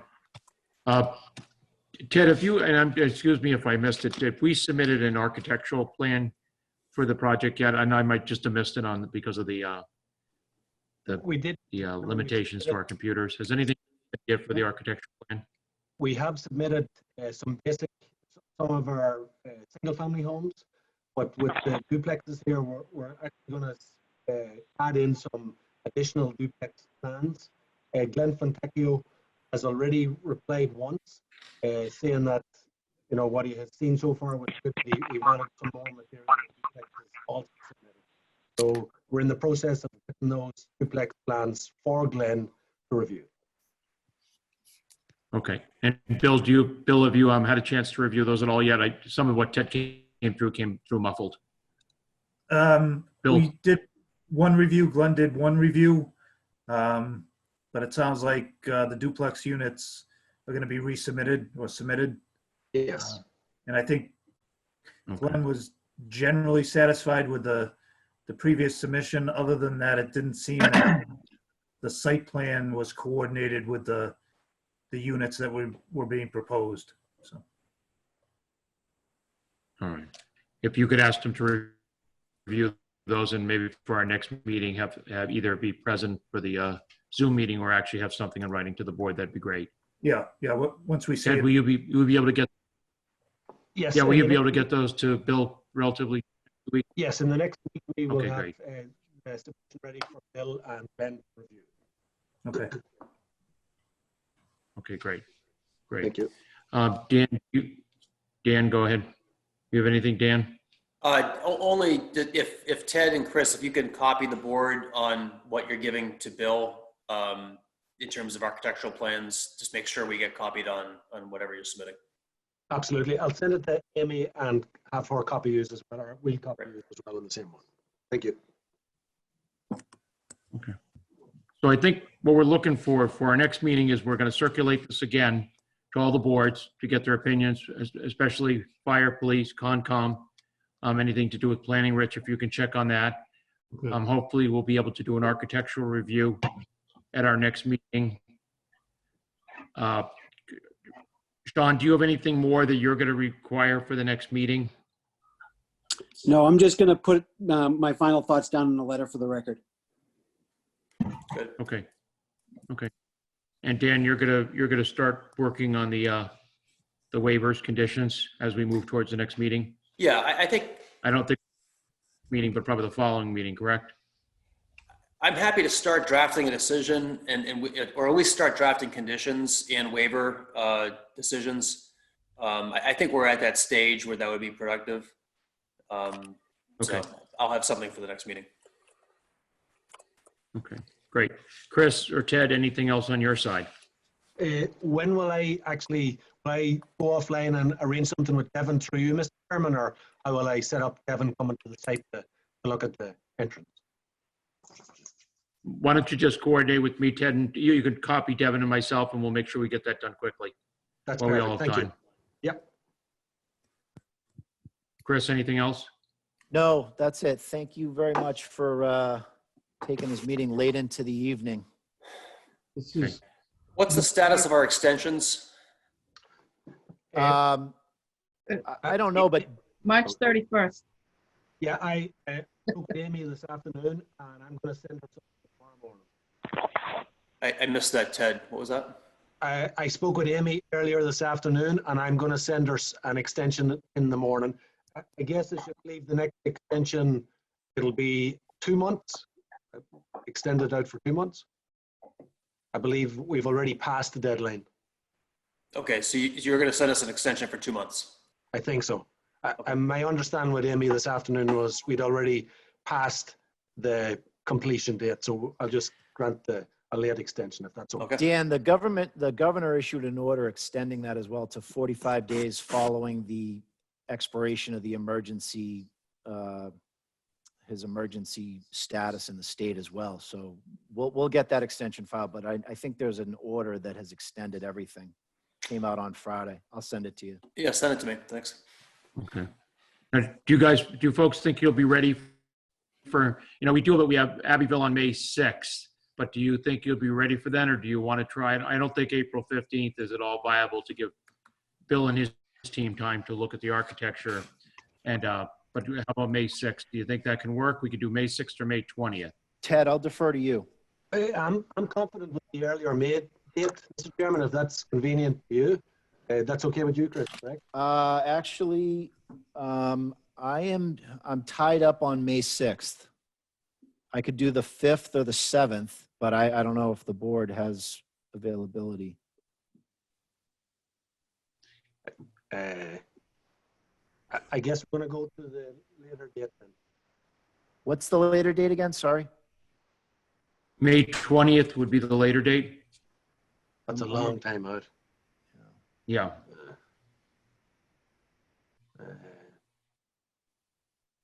And what available date is there in April? Because I guess it's just the architectural review.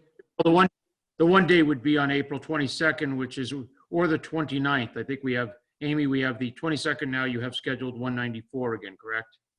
Yeah. So Yeah, we have we- the oh, we 16th do have- and the 22nd.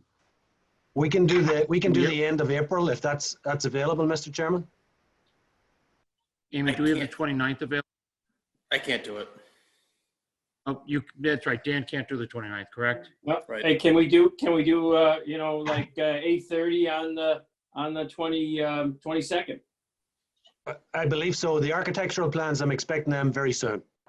I don't think Dan can do the 22nd, I think. Isn't that the case? No, I can. No, Dan's here.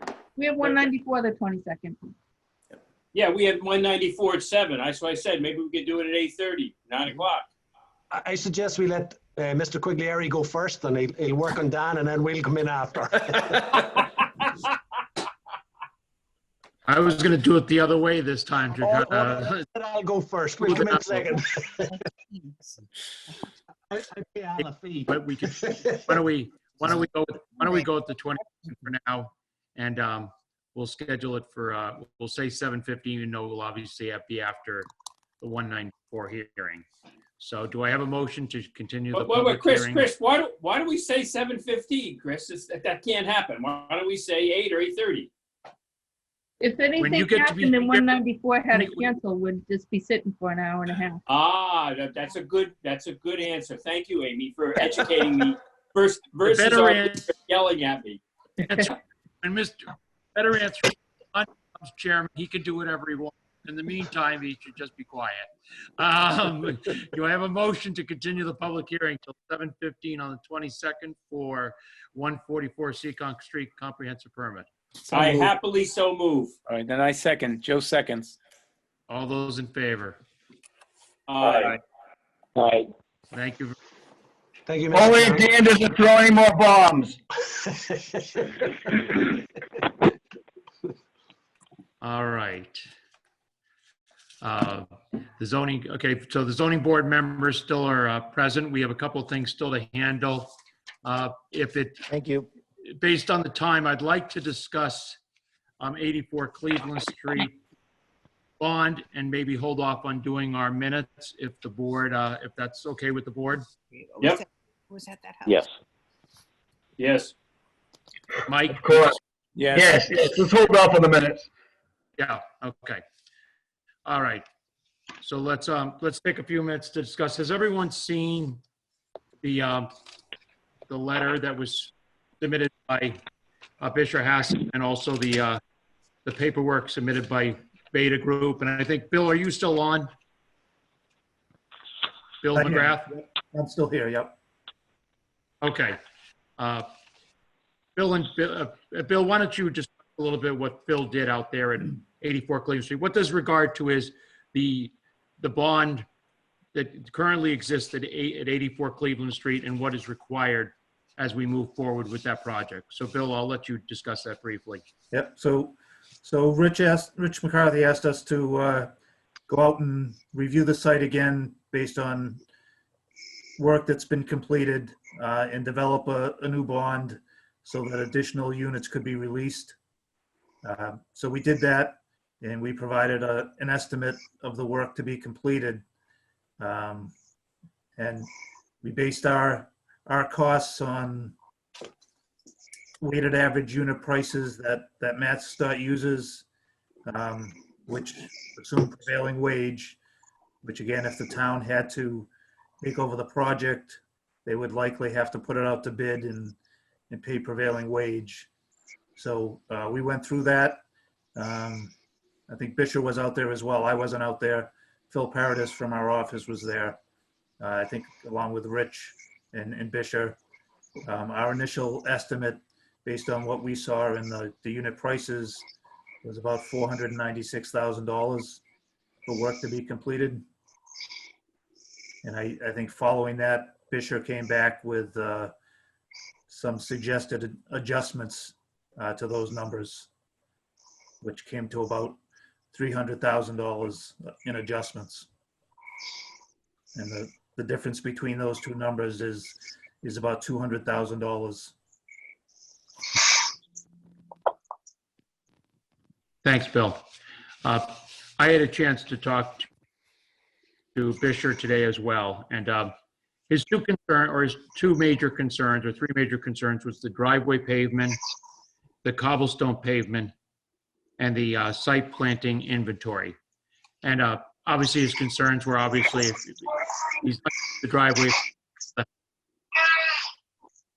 Could somebody, can we mute? Can somebody, Rich, can you mute who's ever? Yeah. The other concern was the cobblestone pavements, which obviously is for the walkways going to these houses.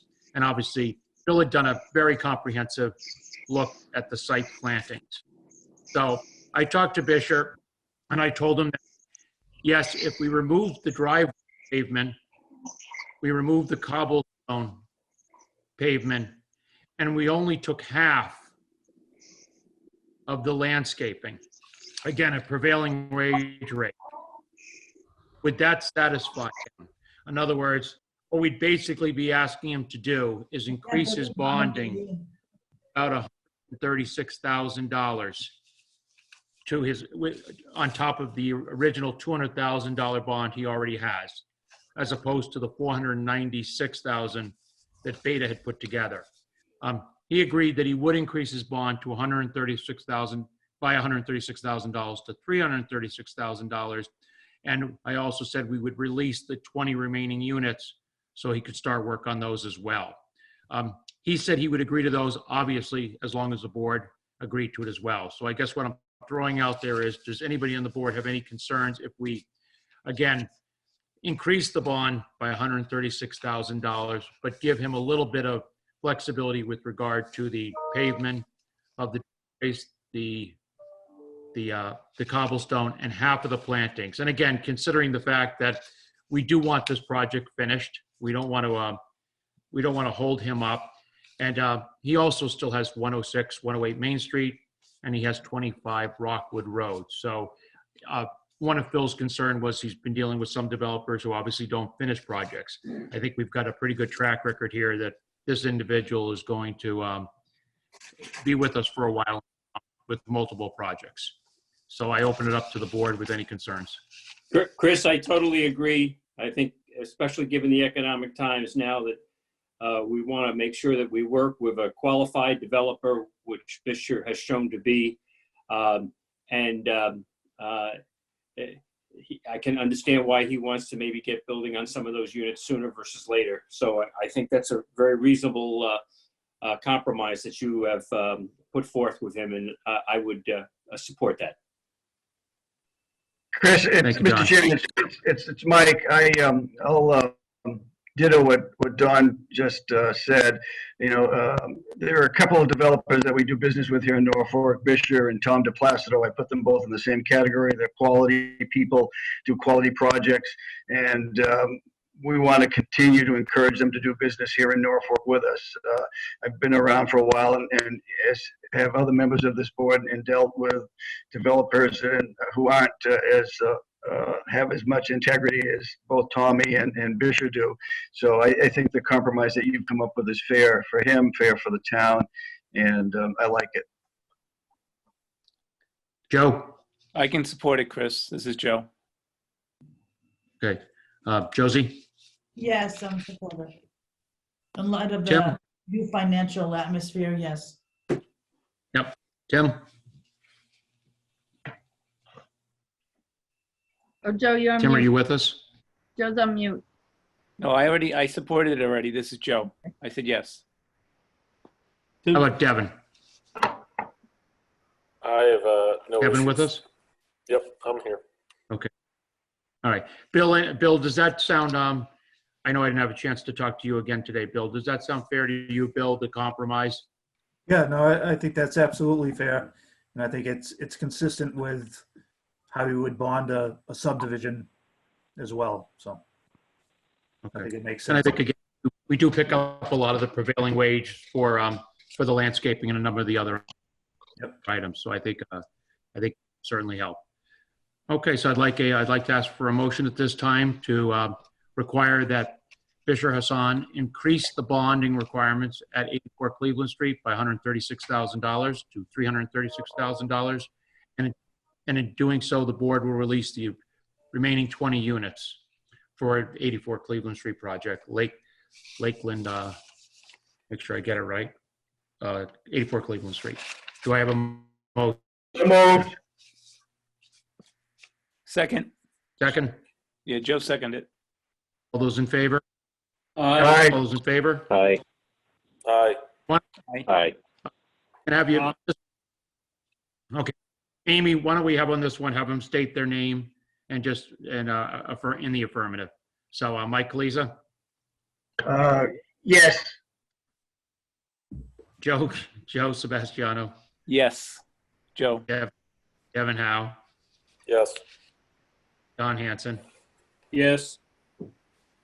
Josie, Yes. Tim, Yes. Christopher Weider, yes. Okay, very good, thank you. At this time, I'd ask for a motion to close the Zoning Board of Appeals hearing at 10:46 PM on April 1st. One question, Chris, before we do that. The deliberation on the first hearing we had tonight, when will that happen? We will do that on April 15th. Okay. All right. Okay. So I make a motion that we close the meeting for April 1st. I'll second that motion. Second, Second. Don all those in Hanson. favor? Aye. Aye. Thank you very much, everyone. Stay safe, and we'll see you on the 15th. Thank you, Amy and Rich. Have a good night. Thank you all. Good night. Good night.